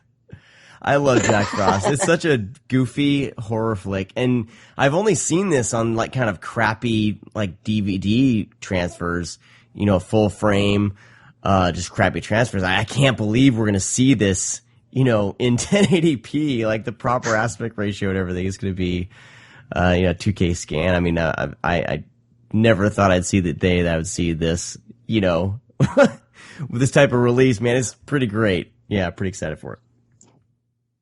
And there's a bunch of bonus features for this title too. I mean, it's region free, of course, for both formats. You got a commentary track with the director Michael Cooney, a video introduction from Cooney, a video interview with lead actor Scott McDonald, a video interview with the DP Dean Lent, and of course the lenticular artwork and also some English subtitles. But that's a lot of bonus features for Jack Frost. For fucking Jack Frost. Oh man, so great, so excited! I saw this the other day when they were kind of teasing it, and somebody kind of let the cat out of the bag, and I was just like, oh my gosh, I mean, yeah, it's great. If you haven't seen Jack Frost, remedy that, or just buy this and believe us. It's a goofy movie about a killer snowman. What perfect way to bring in Christmas than this flick, for sure. Now we just got to get Santa's Sleigh out on Blu-ray, and I'll have some. Oh, you mean with fucking Goldberg? Yeah. Then we're talking some really great holiday horror. What a goofball of a film. The movie's not that great overall, but like the opening sequence is just fantastic. That's the best part of the movie. Yeah, that is for sure the best part of the movie. All right, man. All right, ladies and gentlemen, with that, Merry fucking Christmas. And that's all the news that I have for you this week. Hopefully I'll be back next week with some more fun stuff. Yep. And some more good news about some great holiday releases, such as Jack Frost. Heck yeah. Yep. We'll be taking a break next week, so I will be on vacation. So the following week, we will be back. And I'm sure there'll be a lot more.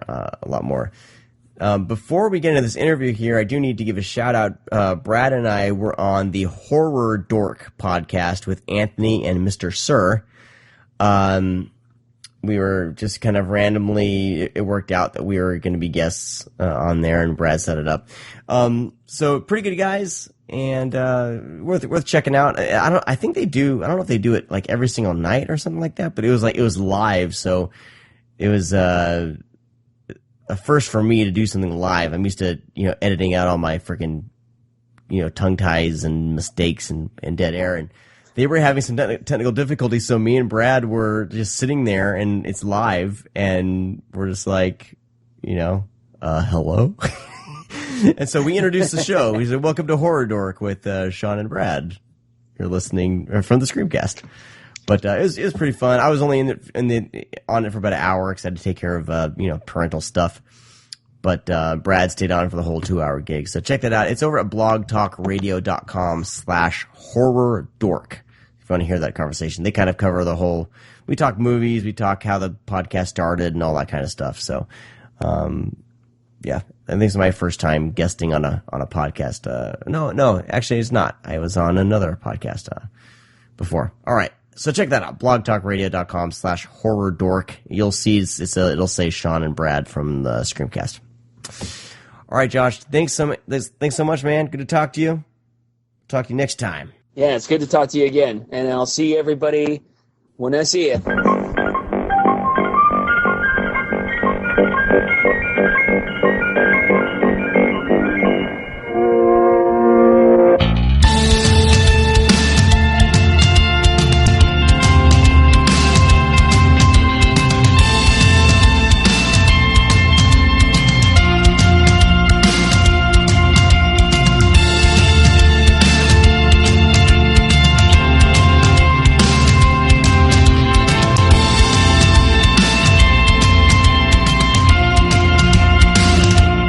Well, we are very honored to have with us on the show the director of Dead End Drive-In, Brian Trenchard-Smith. Good afternoon, or good morning? Good afternoon? Brad, it's afternoon for Brad and morning for me. It's afternoon for me and morning for you guys. Yes, it's a gloomy, rainy morning here in the hills above Portland, but very nice it is too. So, hi. Well, thank you for your interest. I'm flattered. Well, Arrow recently released Dead End Drive-In on Blu-ray, and they gave it, as usual with their releases, the deluxe treatment. And this was one of your films that I hadn't seen yet, and I was really excited to kind of dig in and watch this. And I was expecting kind of just a, post-apocalyptic kind of genre pick. And the thing that I most kind of grabbed onto, especially during this political season, is there's actually a deeper layer to this film that I wasn't expecting. And one of the first things just because I'm a political nut, I'm always focusing on this stuff, and that's what I noticed. But was that something originally that was in the script that was brought to you, or that you got involved with at first, or when did that level of the film kind of get injected in there? Was it always there? The film was based upon a short story written by a Booker Prize winner, Peter Carey, and it was known as Crabs. And that's the name of our hero, who thought he had crabs once, but he didn't, but the nickname sort of stuck. He's just a regular guy, perhaps not particularly bright, and he's living in a society that has suffered an economic breakdown. It's not full on Mad Max post-apocalypse yet, but it's not been a nuclear or it's not broken down because of some kind of external catastrophe. It's society, and the economy has imploded, and the government have found a way to deal with rampant youth crime coming from rampant youth unemployment. Let's say you got 50% unemployment, you're bound to have crime. So they have converted the drive-in movie theaters into benevolent youth concentration camps for the unemployed. Anyone who goes into the drive-in and claims the vastly reduced ticket price for the unemployed somehow never leaves. They take the wheels off their car, or just sufficient number of wheels so the car can't go, and that car then becomes their home. But they're given, free junk food, no health food in the cafeteria, drink, drugs. The girls are put on the pill. They're given an issue of blankets. And most of the inhabitants in the drive-in are really quite happy to be there, because life out there on the streets with warring gangs picking over the scraps that society have left, it's no fun. So this isn't too bad. You've got violent movies on the screen at night.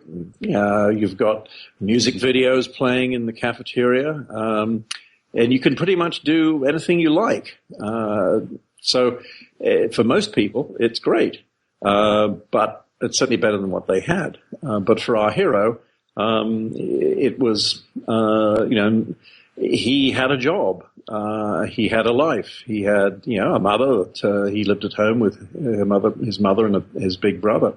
So he wants to get out. So he represents that independent spirit in all of us who doesn't want to be caged. So the essence of all that was in Peter Carey's short story. But the kind of social nuances that I sort of layered in later, working with the writer, were, I sort of made them more overt.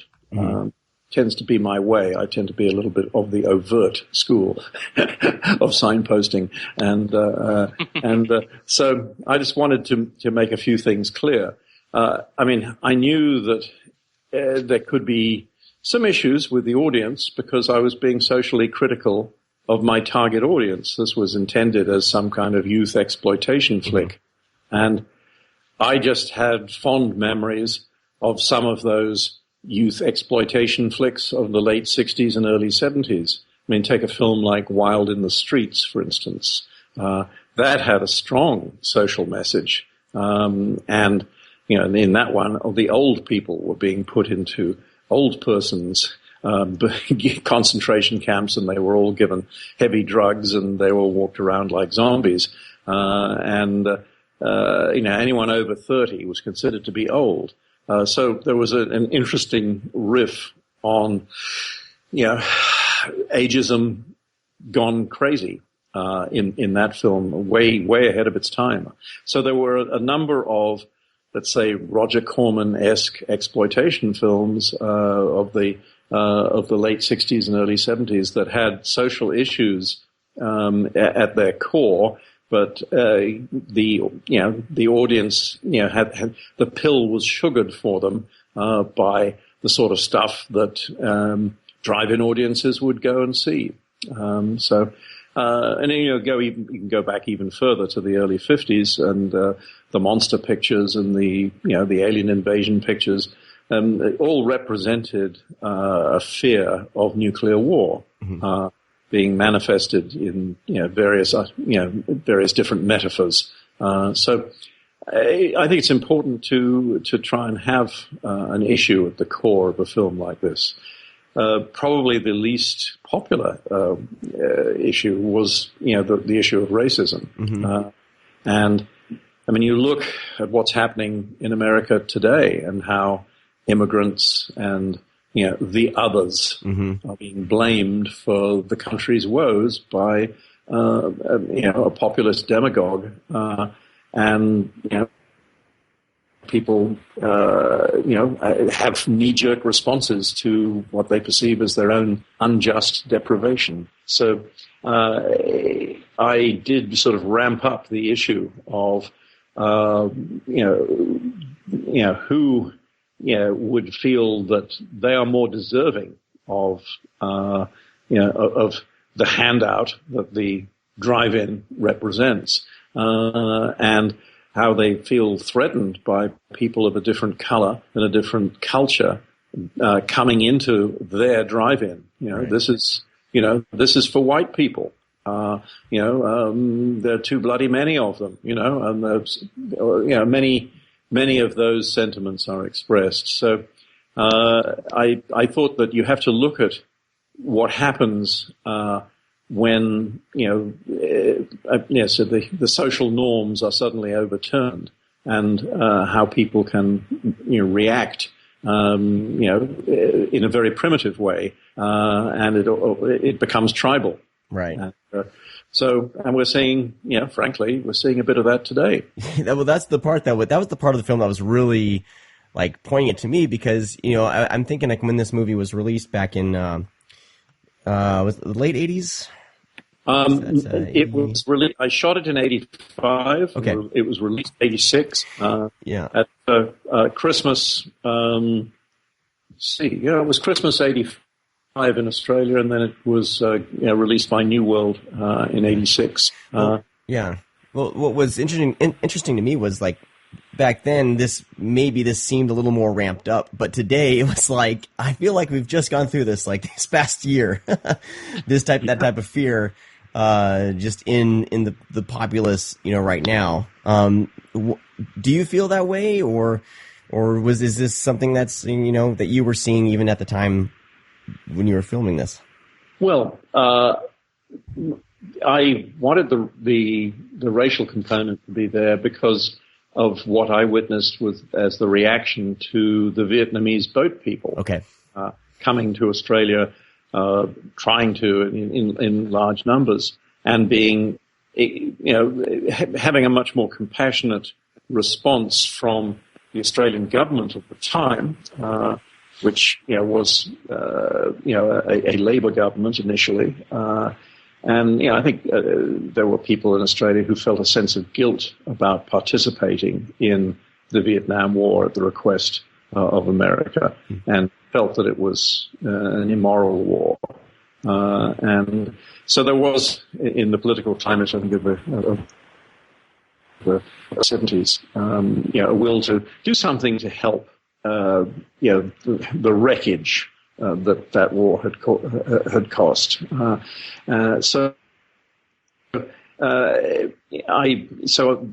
The racism espoused in the drive-in was directly based on and inspired by the protests that there were to the number of Vietnamese refugees that were being settled in Australia. And of course, naturally, people of a different culture want to be, they feel safer living with their own. So there were enclaves of Vietnamese, and one particular suburb was Cabramatta, the suburb of Sydney, Cabramatta, became a Vietnamese enclave. And that was resented by the sudden takeover, culturally speaking, of that region. Lots of Asian restaurants and so forth, and Asian neon signs and so forth. So there was a reaction against that. So that's where that came from. But it's a timeless problem, and we're seeing it happen today. I think it's awful, but yet amazing that even that what era you're in, what year racism is always relevant and it never changes. That's something that always got me, even with movies today, even Dead End Drive-In, just even stuff like, from the 60s. It never, ever changes. It's just always there, and kind of a shame, but it's nice to see filmmakers voice themselves and voice world problems through cinema, through art, to kind of have a wake up call. So yeah, it's always relevant, which like I said, it's a shame and amazing at the same time. Yeah, but here it's done in such a entertaining way, and that's what I really, really dug about Dead End Drive-In, was with the style, the sets, the neon, the music. Like, it's still very much somewhat of an exploitation film in a sense, with all these undertones. I think I was really surprised. Like, I was just sitting down last night to watch it for the first time, and I was just like, well, this will be just a fun little, 80s exploitation, Ozploitation type flick.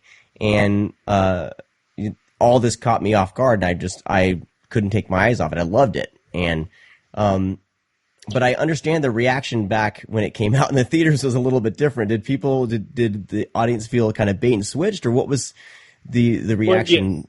Yes. That you saw? There were two issues.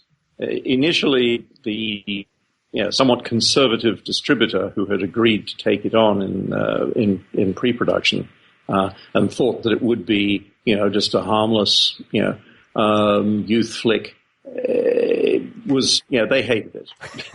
They absolutely hated it. And initially, the Australian censor wanted to give it a restricted rating. Could only be shown to the over 18s.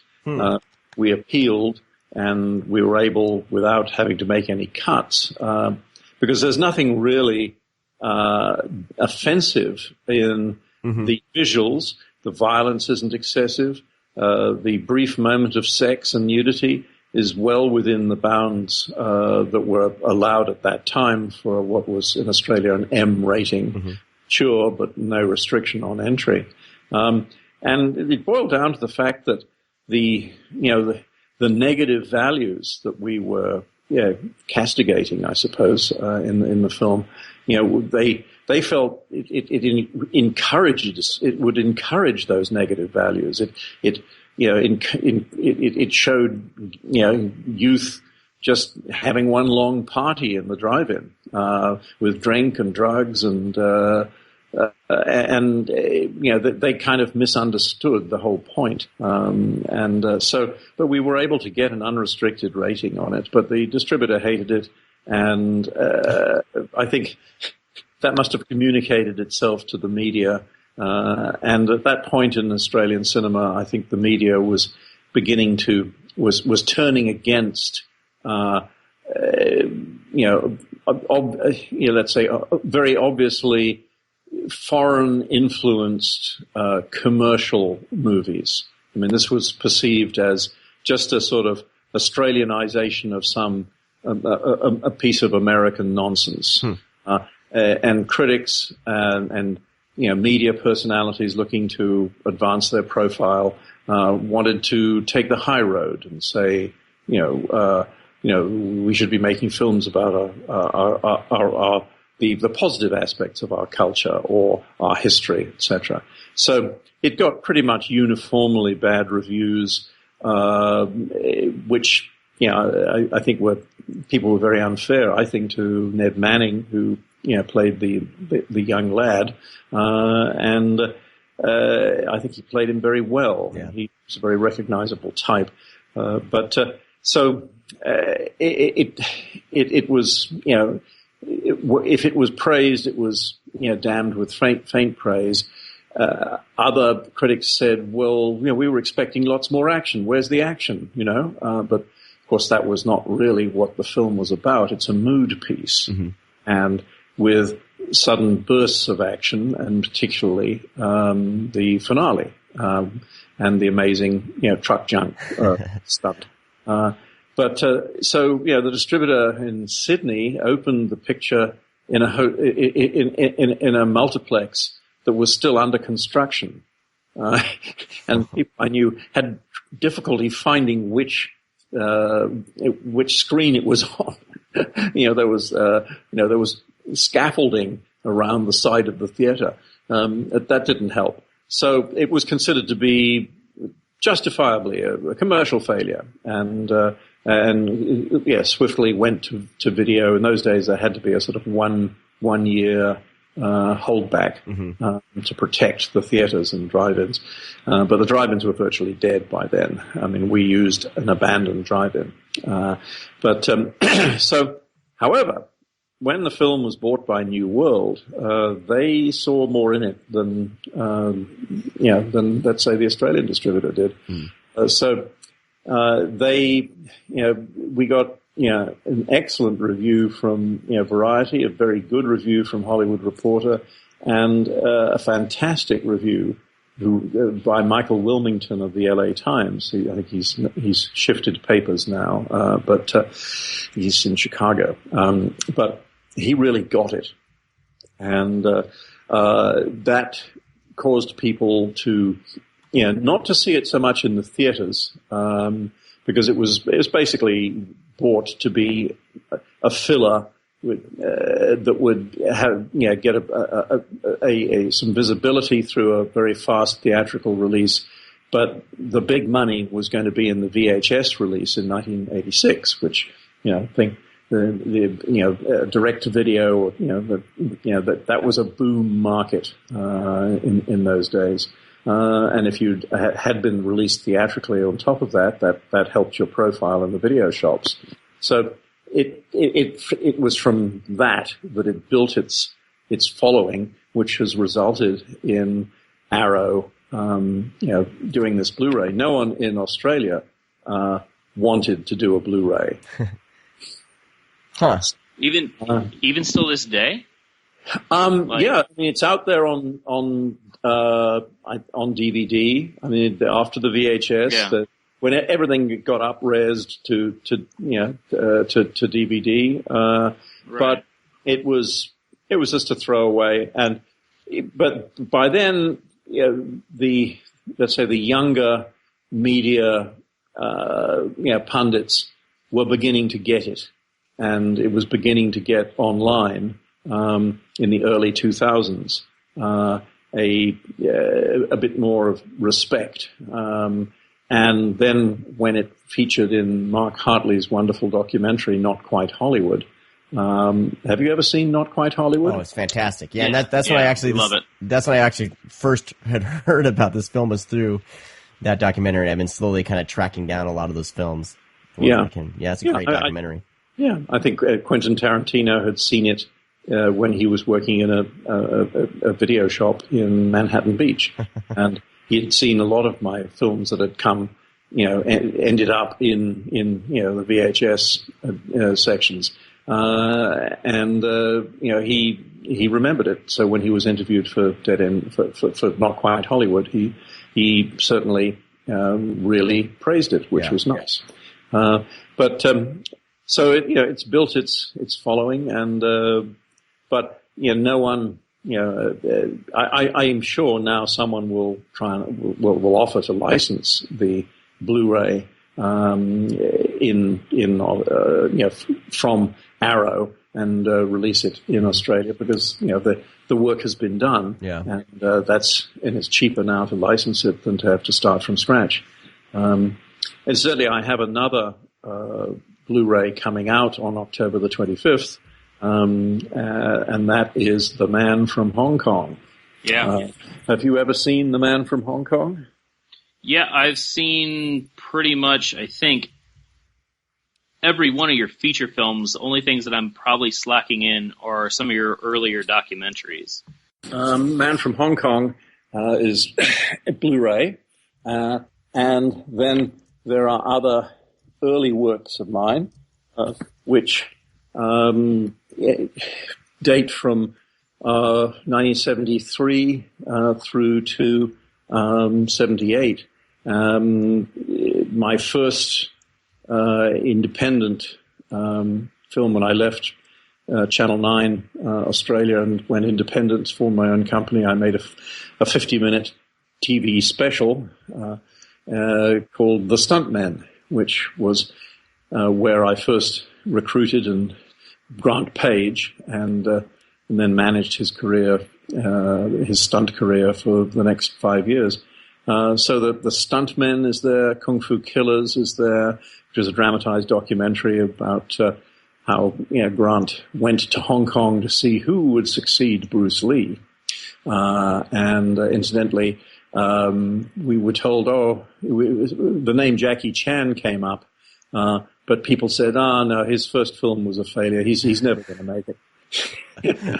Yes, experts. Wow. Gotta love them. So there's the Stuntmen, Kung Fu Killers, Death Cheaters, which was a whimsical action comedy that I made for $150,000, which was a bit of a miracle. Death Cheaters and Danger Freaks. Danger Freaks was a series of 1-hour specials, again, just building on the success of the Stuntmen and being a vehicle for Grant Page to demonstrate every single kind of stunt, along with buddies of his, Max Aspin particularly, so I eventually took those 4 1 hours and cannibalized them into a 90-minuter, which is on the omnibus edition. And then there's Stunt Rock, which so all those are on one omnibus edition, which can be acquired from Umbrella Entertainment in Australia. It's region free. Yeah, we're big fans of Umbrella. We've talked a lot about their releases through the they're through good. the years. We hope to find. Well, we hope to. There's a film of mine that is one of my better films. Really, it's called Frog Dreaming, but it's been very hard to find due to copyright issues. The true inheritors of the copyright, now that the producers and the writer are dead, really want the film to be released, but there are certain hurdles we have to go through to get the paperwork right. But Umbrella have released that anyway in Australia as a normal DVD. But it's a beautifully shot film and deserves the full Blu-ray treatment. That's a film that I actually talk a lot about on this show because I've always known it as The Quest. Yes. So, and also the Go Kids. But I was always a big fan. Huh? The Spirit Chaser as well, and Le Secret du Lac. So there are all sorts of wonderful titles that the film has gone under. And totally off the subject, on the subject of title changes. Do you know what the original title was for Dr. No? Was going to be when the film first was released in Japan. They had a translation problem, and they saved themselves at the last minute. They were going to release it under the title "No, I Do Not Need a Doctor." Anyway, see my trailer from hell on Dr. No, and you'll learn more. That's great. Anyway, titles are wonderful. Gotta love them. And Dead End Drive-In, was a criticized title. You couldn't really call it Crabs because, people might be thinking of crustaceans, large or small, and so that wasn't going to work as a film title, and we understood that. But Dead End Drive-In came up, and we couldn't think of anything better. But when you have the words "dead end," is that an encouraging phrase? Anyway, a lot of people wondered whether that was the right title, but it's a title that has stuck, and I'm glad the word drive-in is in the title because, there aren't any drive-ins anymore, and this is almost a historical artifact. Yeah, I know there's a couple around me here in Southern California, but yeah, those things keep closing down. But the people I hear love it when they can go, and I actually haven't been, but I keep getting invited to go to these drive-ins because you can see 3 movies for $10. You take the whole family, and it's fun. So, it's a shame. It's a shame that they have gone by the wayside. Yeah, no, it is a pity. And I remember I'd never been to a drive-in before I came to Australia. I mean, I'm half British, half Australian, half Irish, and I took a ship to Australia from England when I was 19. And in England, being a cold and rainy place, there were no drive-ins. So I just, my jaw dropped when I saw this beautiful drive-in that was, just a few miles away from where I was living. And wow. So I did populate it quite a lot. Normally people would take their girlfriends, but I just wanted to just go, and see the movie. It was great to, have a hamburger and, to eat while you're watching a movie. Something that, I've enjoyed. And the Alamo Draft House has really popularized that, to eat and drink while seeing the movie. Great. Yes. But we did try and celebrate some of the interesting aspects of the mechanics of the drive-in. I have done some work as a projectionist when I was a kid, actually, because one of the teachers at the school he moonlighted as a projectionist at the local cinema. So I got to be in the projection box and watch how things were done, and looking at and seeing the changeover between one projector when the reel was just finishing to the next projector and how they synchronized those. So as everything is digital now, it's all, let me go back a bit. Films were mounted on 20-minute reels, and then, there was a changeover from one projector to the other. Then they brought in the platter system where they joined up all the reels. And of course, when they had to unjoin them and put them back on the original metal reels, you'd lose a frame or two from the ends. So gradually, films, you really notice a blip every time there was a changeover, or what was originally a changeover, when films were on the platter system. Now everything is, it's all digital. It's all zeros and ones. But I wanted to show the mechanics of the drive-in. Hence we have a shot of Krabs, trying to find who's stolen his tires, and we have a tracking shot with him as he goes past the projection box. Mm-hmm. And it is at that moment that the projector turns, the left-hand projector goes to cuts out, and the right-hand projector turns on at the same time.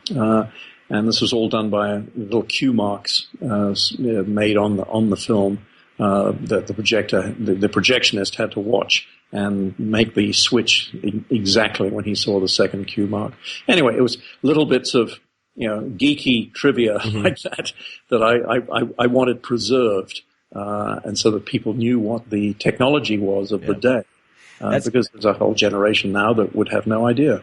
Yeah, and that's one thing I also noticed about Dead and Driving was, I mean, especially that tracking shot, but it's, you know, it's you can tell it's not shot fast and cheap. Like, you can tell that there were specific shots planned out, and, you know, especially that shot, it's great. You know, the tracking shot follows them along.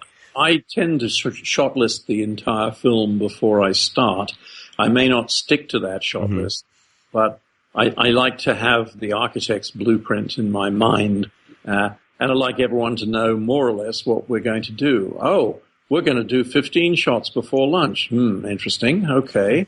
Well, we can do it in this way because we're going to cluster a lot of them over there, and then we're going to move over here, et cetera, et cetera. But there is still some flexibility in the plan, but I come from the editorial side of the business, and you know, I started life editing news film at 20, which was great, and then I volunteered to make the station promos because I thought they were dull, and being, you know, a shy, retiring type, you know that I am, I expressed that, and they said, "All right, okay, you have a go."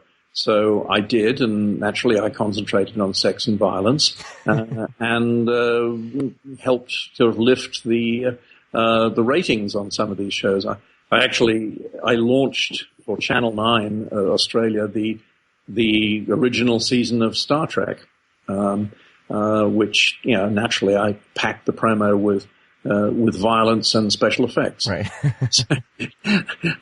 Anyway, so I come from, let's say, you know, from the editorial side, and that the editor, you know, manages the grammar and syntax of the way the story is told visually. So if you know exactly what you want in advance, that will really help. Obviously, there are going to be, you know, changes that will occur to you and that will spring naturally out of your interaction with the cast and with your DP.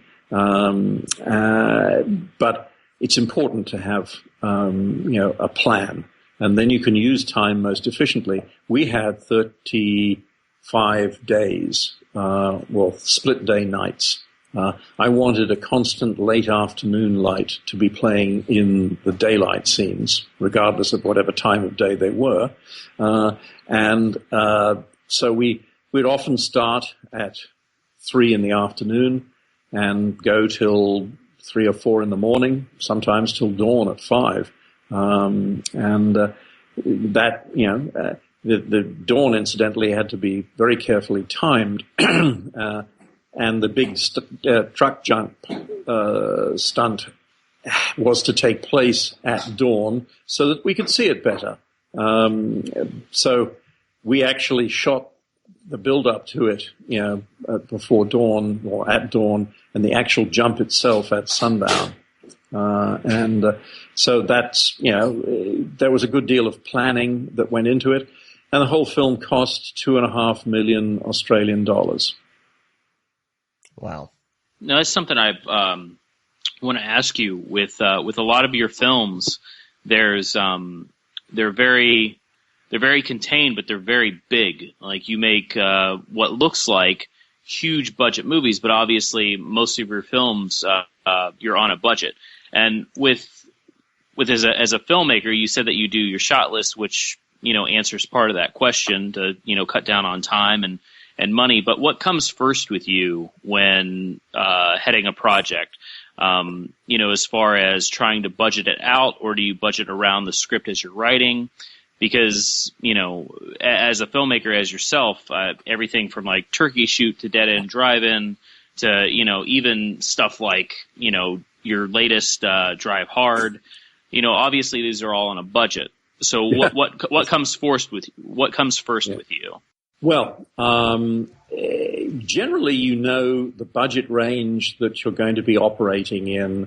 At the moment, you're sort of handed the script or the idea, or you present an idea or in some cases, a spec script to a potential, investment source, you sort of know, okay, I think we can make this for X dollars, or I know that this is going to take, 20 days to shoot, to do it, reasonably well.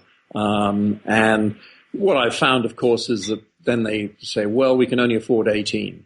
Or, well, actually, when you say, okay, you can shoot this in three 6-day weeks, well, actually, we can only afford 15 days.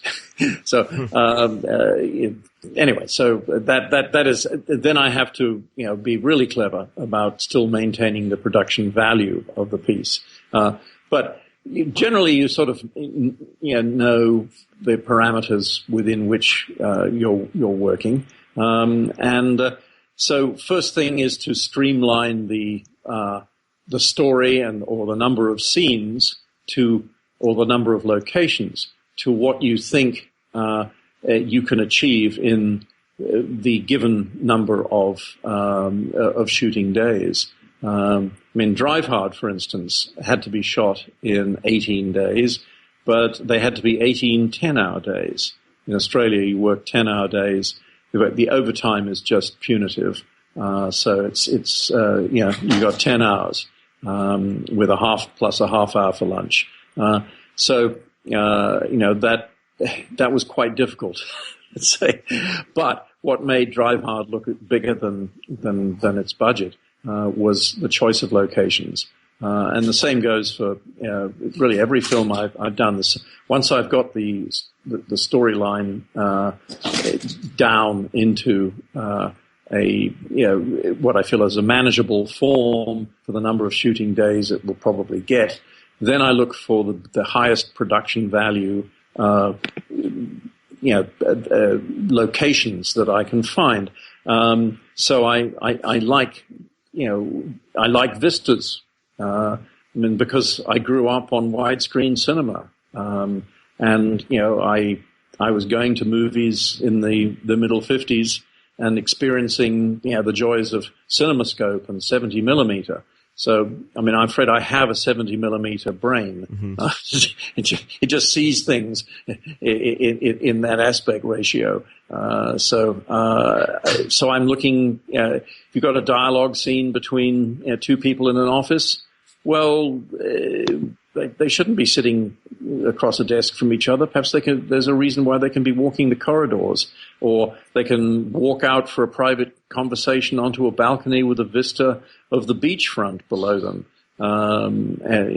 So I look for ways in which I can get spectacle into the photography without having to pay too much money for it or build spectacular sets. Mm-hmm. I'll use other people's buildings, and they'll be my spectacular sets, and so on. So it's that's the next approach. So having got the locations, then you look at how you can exploit what they have to offer, and place interesting things in foreground, do interesting tracking shots.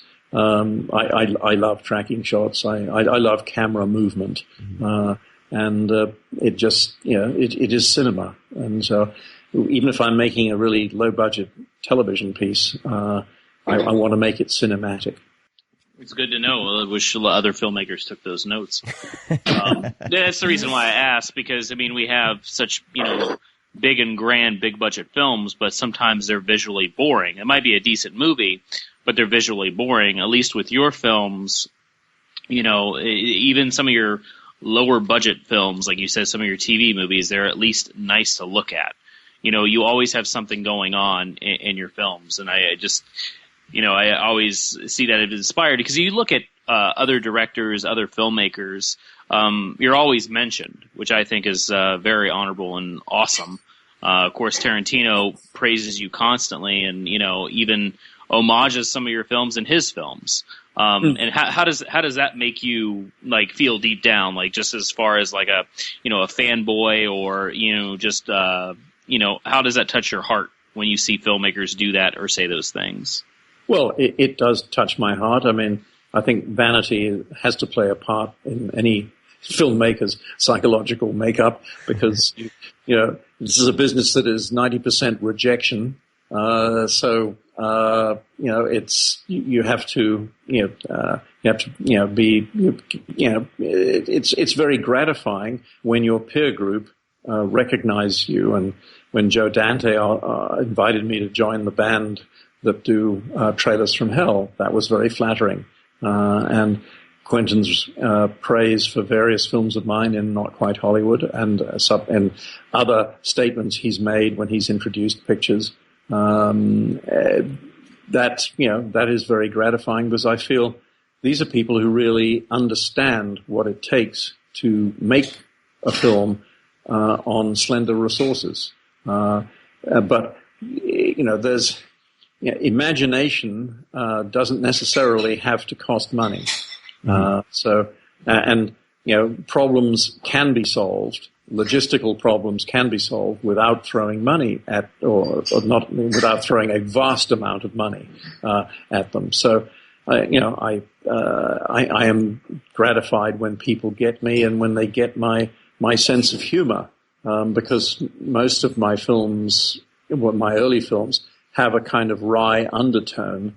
I like to celebrate and affectionately satirize the genre tropes that go into that particular category or subset of the genre in which I am working.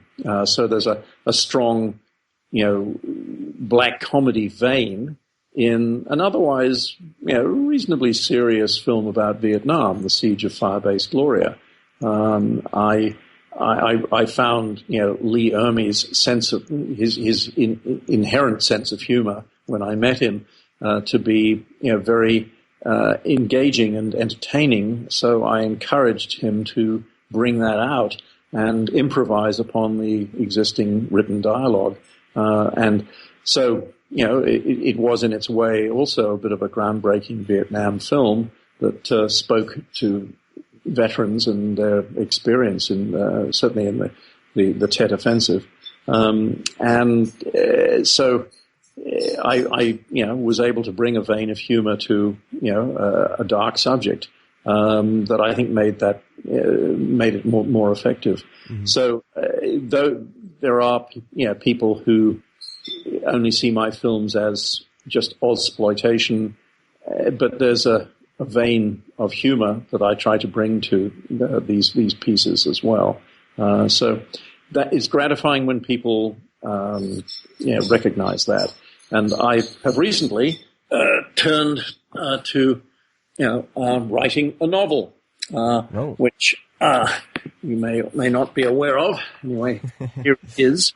And this is The Headsman's Daughter, which is a time-tripping metaphysical thriller, which also has a strong vein of humor in it. It's, I guess in genre terms, it's Game of Thrones meets Jason Bourne on Freaky Friday. And if there are any of my fans out there who would really like me to make another movie soon, and I may well make one or two movies next year. We'll see. It's taken a long time to get a couple of things ready for market. But I encourage anyone who likes my films to go to Amazon or Kindle and buy The Headsman's Daughter, which is, a time-tripping metaphysical thriller that takes place in the 16th century and present day simultaneously via a past life swap.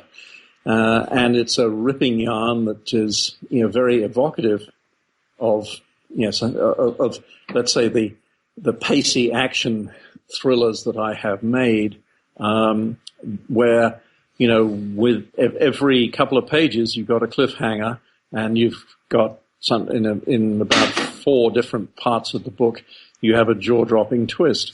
Oh, what? God. Oh, now I'm rethinking this. Oh, okay. So, get to page 70. So what I've tried to do, and it's reflected in the trailer I've made for the book. And maybe you'd be so kind as to link the trailer to your podcast. Yep, absolutely. It's on YouTube. The Headsman's Daughter, a book trailer. It's on YouTube and Vimeo. The long one. It's a minute 17. Okay. But I've tried to get the audience to understand that I made a sort of a genre mashup in novel form. And so if you like my movies and you like the pace at which things move and the occasional outrageous, surprising events that occur in them, then just read the book and let it play in your mind like a movie. And it'll rock. 248 pages will rock it along. And at the very end, you'll think, ooh, okay, but what happens next? Because while there's the film, you see, I'm doing it myself. The book has closure to its immediate story, but there's more to come. There's obviously, this thing is going to go on. We're just taking a breath. Nice. So we'll see. I've self-published, which is because I had no faith in an existing publisher, getting it out. I really wanted it out in election season because, some of my films, it has a political undercurrent. In this case, I'm dealing with the issue of the, corporate privatization of water, and water, which is a basic human right, and a free access to it, and there are big corporations that really want to, make it a marketable resource, and ultimately, if you can control people's access to water, you can control their behavior.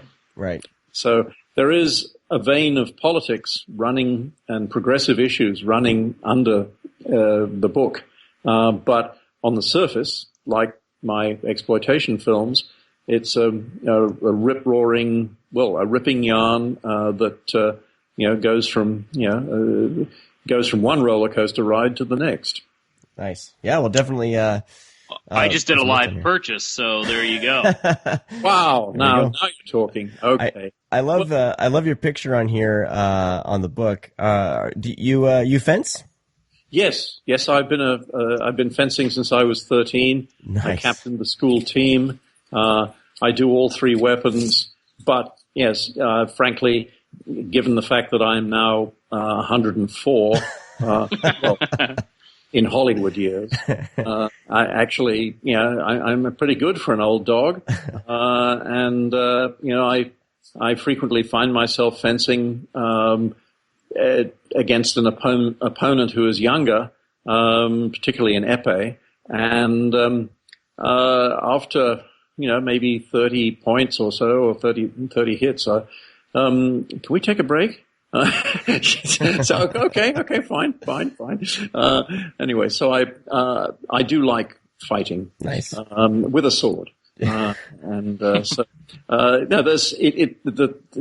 a genuine adrenaline rush in fencing. It really does feel like combat, where you're not interested in hurting the other person, mm-hmm. but you're really interested in getting the tip of your blade onto that target. Right. And there's a rush about that, and it doesn't mean that you're a violent person by nature. It's a combat sport like American football, Yeah. hockey. So I've always enjoyed it. It's gymnastic chess, and I recommend it to anybody. And you're never too old to start, or really too young. I mean, young people are starting at 8, and foil is the fastest weapon, and I am regularly beaten by a 17-year-old girl who's going to become, I think, a national champion one day. So anyway, that's nice. It's a fun sport. So yeah. I have other interests, let's say, than just making film, but I am pretty cinema obsessed. Well, it has to deal with anything. Sorry? I was going to say it has to deal with anything of the genres that you attack, because I think you've made every type of genre as far as film goes, from comedies. I mean, you did even the Porky's film. You did it's called Pimpin' Pee-wee now, but it's technically Porky's film. Yes. Porky's well, 4. I mean, you must look into the history of that. Yeah. But I had to make that in 15 days, just under $500,000. But, I'm not daunted by such things. I mean, you can make a film on your cell phone now. And I do take little videos occasionally, and I certainly take pictures and post them on Facebook. And when the deer come back in fall, I'll probably be doing some more of my stuff with the deer. I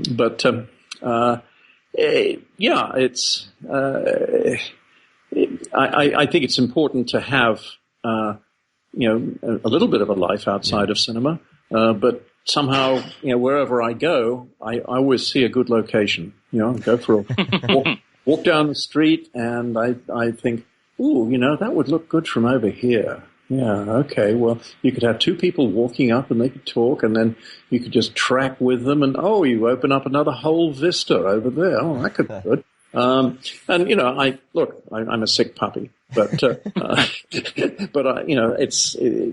films, I've been obsessed with them since the very first film that I saw. I don't know what it was, but I think I was 4, and it was projected on a sheet hung on a clothesline between two poles on an airfield in Libya, where my father commanded the particular Air Force base there. And a 16-millimeter projector was projecting what I believe was a Western. Anyway, Horses and Dust is what I can remember. But the visual image, there's just, that sort of window into imagination that you could stand or sit there and watch. That always fascinated me, and I've been chasing it ever since. Very nice. Very nice. Well, I mean, your passion for film definitely shows throughout your filmography. Like Brad said, you've tried pretty much everything. What kind of keeps you coming back to, I guess, like more genre focused? I mean, you're looking through all your films. I mean, BMX Bandits is one of my favorite films. I love that flick. You did Night of the Demons 2, and then even like the later Leprechaun films. Are you kind of wired to kind of go back to genre every time, or is that just kind of the wheelhouse that you enjoy? Or well, I think partially it's a matter of what they offer you, or what you can offer them that they want.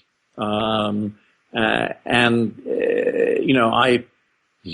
would love to do maybe a meaningful social drama that had real point, and an activist film perhaps, though they tend not to fare well at the box office.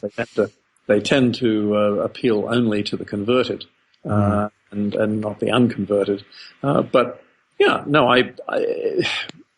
You get typed in this business. The executives are, generally, very concerned about losing their job, because once you get, tossed out, it takes a while for you to get back into the circle again. So it's a very risk-averse industry. So people look at my resume, and I've had stars turn me down as the proposed director because, he made Leprechaun movies. There's when you're trying to make a Leprechaun in Vegas in 14 days and steal a night's shooting without permits in Vegas, that takes a bit of doing. But the same skills could be applied to Shakespeare. And the key to being a good director of actors is good casting. So if you have a really good cast, and a really good actor is a good detective, that he or she will have, scoured the text for clues as to what makes this character tick. And in discussion with the director, can work on ways in which that can become more obvious to the audience, and then make the character richer. So these are skills that can be applied to high-end drama as well as popcorn genre. But if your career, if your resume lists all this popcorn genre, then people think, well, we can't really trust him with an important subject like this, because there'd be a leprechaun popping up every 5 minutes, or suddenly there'd be a car chase that had no real place in the story. And I guess that's that's really and also people in this is a business of star fuckers. They want the biggest name in front or behind the camera to give them security, so that's fair enough. That's the nature of the business. But I'll give you one film in particular, Happy Face Murders. You haven't seen that, probably. I did 4 pictures for Showtime. They liked me in one particular management cycle. As soon as that management cycle changed, I couldn't get my calls returned. But that's Hollywood, right? But it's very feudal, and you depend upon your feudal lords to toss you a campaign to go and fight. And if your feudal lord gets deposed, you better find another one. But luckily, I've had a few people who bounce back and say, "I'm back. I've got a deal at such and such a place. Might come and help me." But Happy Face Murders, I think, is one of my more interesting, quirky police procedurals that also has a vein of humor running through it, though it's about a real life serial killer, an actual serial killer who's in prison and unrepentant and probably killed at least 8 women. But the producers had developed a script that was sort of hovering on the brink. If they could get a director that Showtime wanted, then it would be greenlit, and then they'd go out to casting. So I was proposed by an executive at Showtime who liked my work, and they said, "Oh no, he does leprechaun movies. He couldn't possibly direct this with the subtlety that it requires." And I don't think I did actually direct it with a great deal of subtlety, but I think it has a consistent tone nonetheless. However, I won them over and then helped do a draft of the script with an excellent writer, John Peelmeyer. And that draft, which introduced more humor into the piece, won Showtime over, and they greenlit the movie, and we got Anne Margaret to play the lead. We got Mark Helgenberger and Henry Thomas to play the 2 investigators, and Nicholas Campbell to play, I'll let you find out whether he is guilty or innocent. But it had to be made in Toronto in 21 days, and I think it is an interesting, quirky look at how media and entertainment has an influence over the criminal justice system and over the way people think about the criminal justice system. So I think it's probably something you can get on demand from Paramount, but it certainly had a VHS release. But unfortunately, it was never finished. It was shot on 35, but never finished on 35. So it was finished on Digibeta. And there was never a matched negative, so it'll never make Blu-ray. Okay, right. But if you can find it, it's an example of my somewhat, quirky vision applied to a standard police procedural. Fantastic. Yeah, I'll have to check it out. Let me make a note here. I'm going to put this in here to highlight this. All right. Well, Brian, thank you so much for chatting with us about Dead End Drive-In and your career. It's been, just fantastic hearing your stories about all this. Brad, do you have anything before we close? Nope. Just thank you for making movies, man. Yeah. Well, thank you for your interest. I'm flat. And thank you for getting the Headsman's Daughter. I think if you, I promise you a page turner. Let's say. Hey, been a longtime fan of your film, so if it's anything like that. What is your favorite of mine? Turkey Shoot. Next to Night of the Demons 2. Yes. Oh God, why didn't they come to me when they wanted to remake the Night of the Demons franchise? I know, right? Yeah. Yeah. I'm a huge fan of that. And when I was younger, before I really kind of dove into cinema, all around, I guess I was, I was in my young teens is when I went to go see From Dusk Till Dawn in the theater.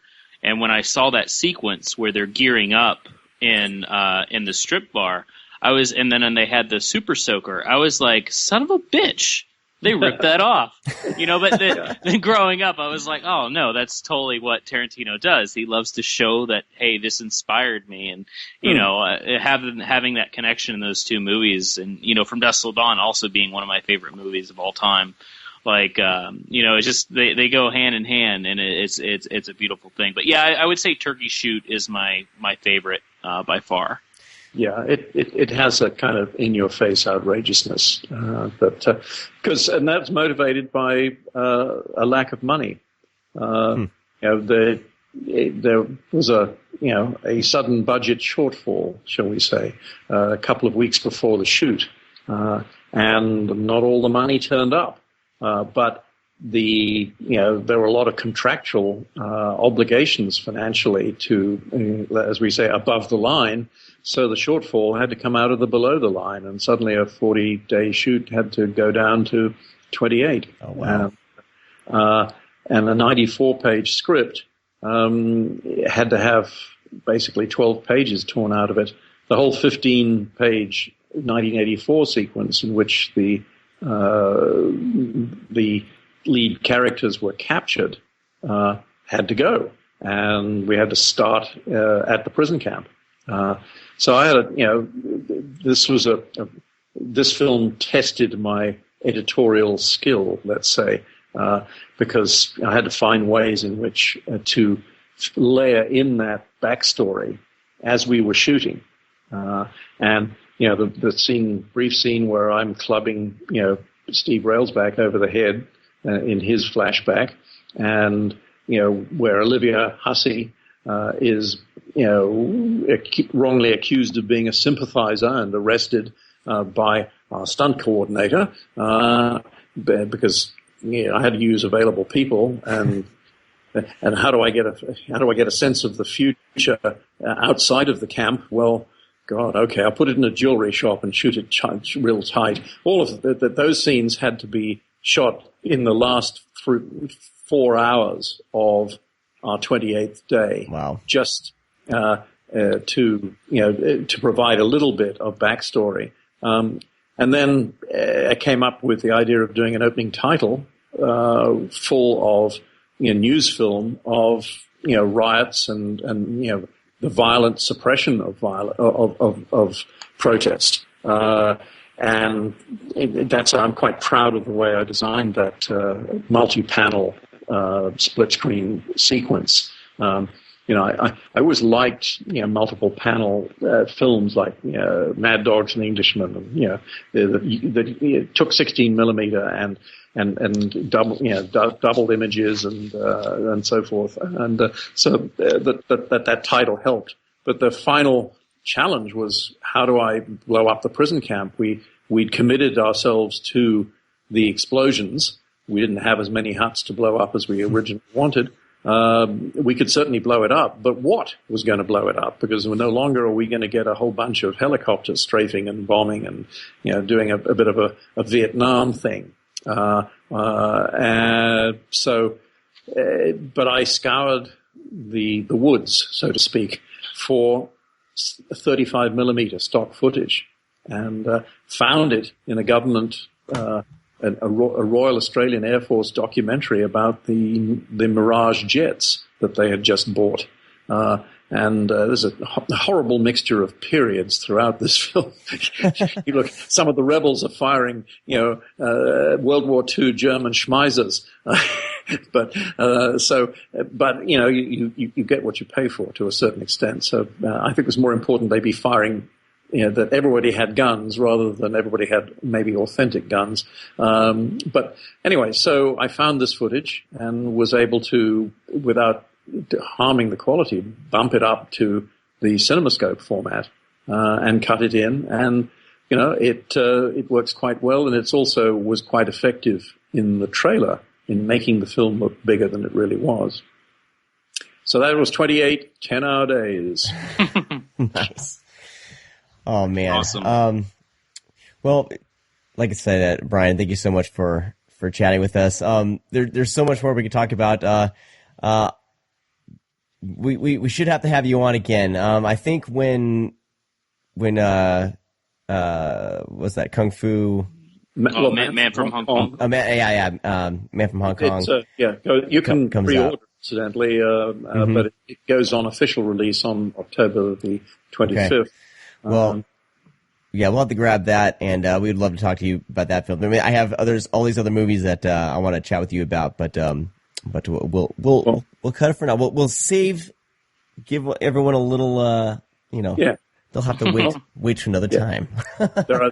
There are 8 million stories in the and this has been one of them. Yes. Dead End Drive-In is out on Arrow Video right now, and so you guys can grab that from them right now. It's this is a dual release, right, Brad?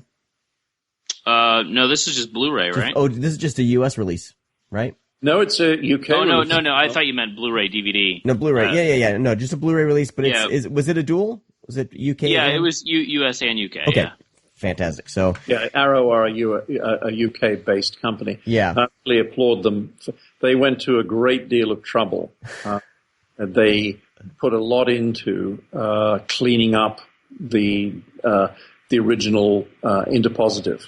It looks great. So. It does look exactly the way I wanted it to look. The colors pop. Nice. I like popping colors. Me too. Yeah, the neon signs when you first see the drive-in sign and everything, it just looks fantastic. And reflected in the wet down. Oh yeah. Yeah, we strategically placed that puddle so that the star neon would be reflected in that puddle before the car goes past. Very nice. See, water doesn't cost you anything. No. The neon's paid for. The car's paid for. Where do you frame the shot? There you go. There you go. Yep. All right. You guys can grab that Blu-ray right now, and Headsman's Daughter. Headsman's Daughter. Yes, I have the links in the show notes to the book. Check it out, the digital or the hardcover, or not hardcover, but a hard copy, the soft cover. And Turkish Shoot is also out on Blu-ray as well. Let's see. Lots of extras on that one too. Yeah, that's a great disc. Yeah, Severin put that out. Yeah, and Drive Hard. That was in my top 10 Blu-ray releases last year, I think. Yep. Oh, good. Yes. So, I've been a long time fan. So, and also check out Drive Hard, Brian's newest film. Yeah, it's a quirky comedy. It's I think RLJ put that out. I think. Yeah. Yes. Yeah, they did. John Cusack. If you like John Cusack and Thomas, it's funny. It's funny. I think I reviewed it on the show before. You did. But it's funny. I like it. Worth checking out. All right, Brian. Thanks again. I look forward to talking to you again for sure. Well, as you know, I hate a chat. Thank you very much. All right. Thank you.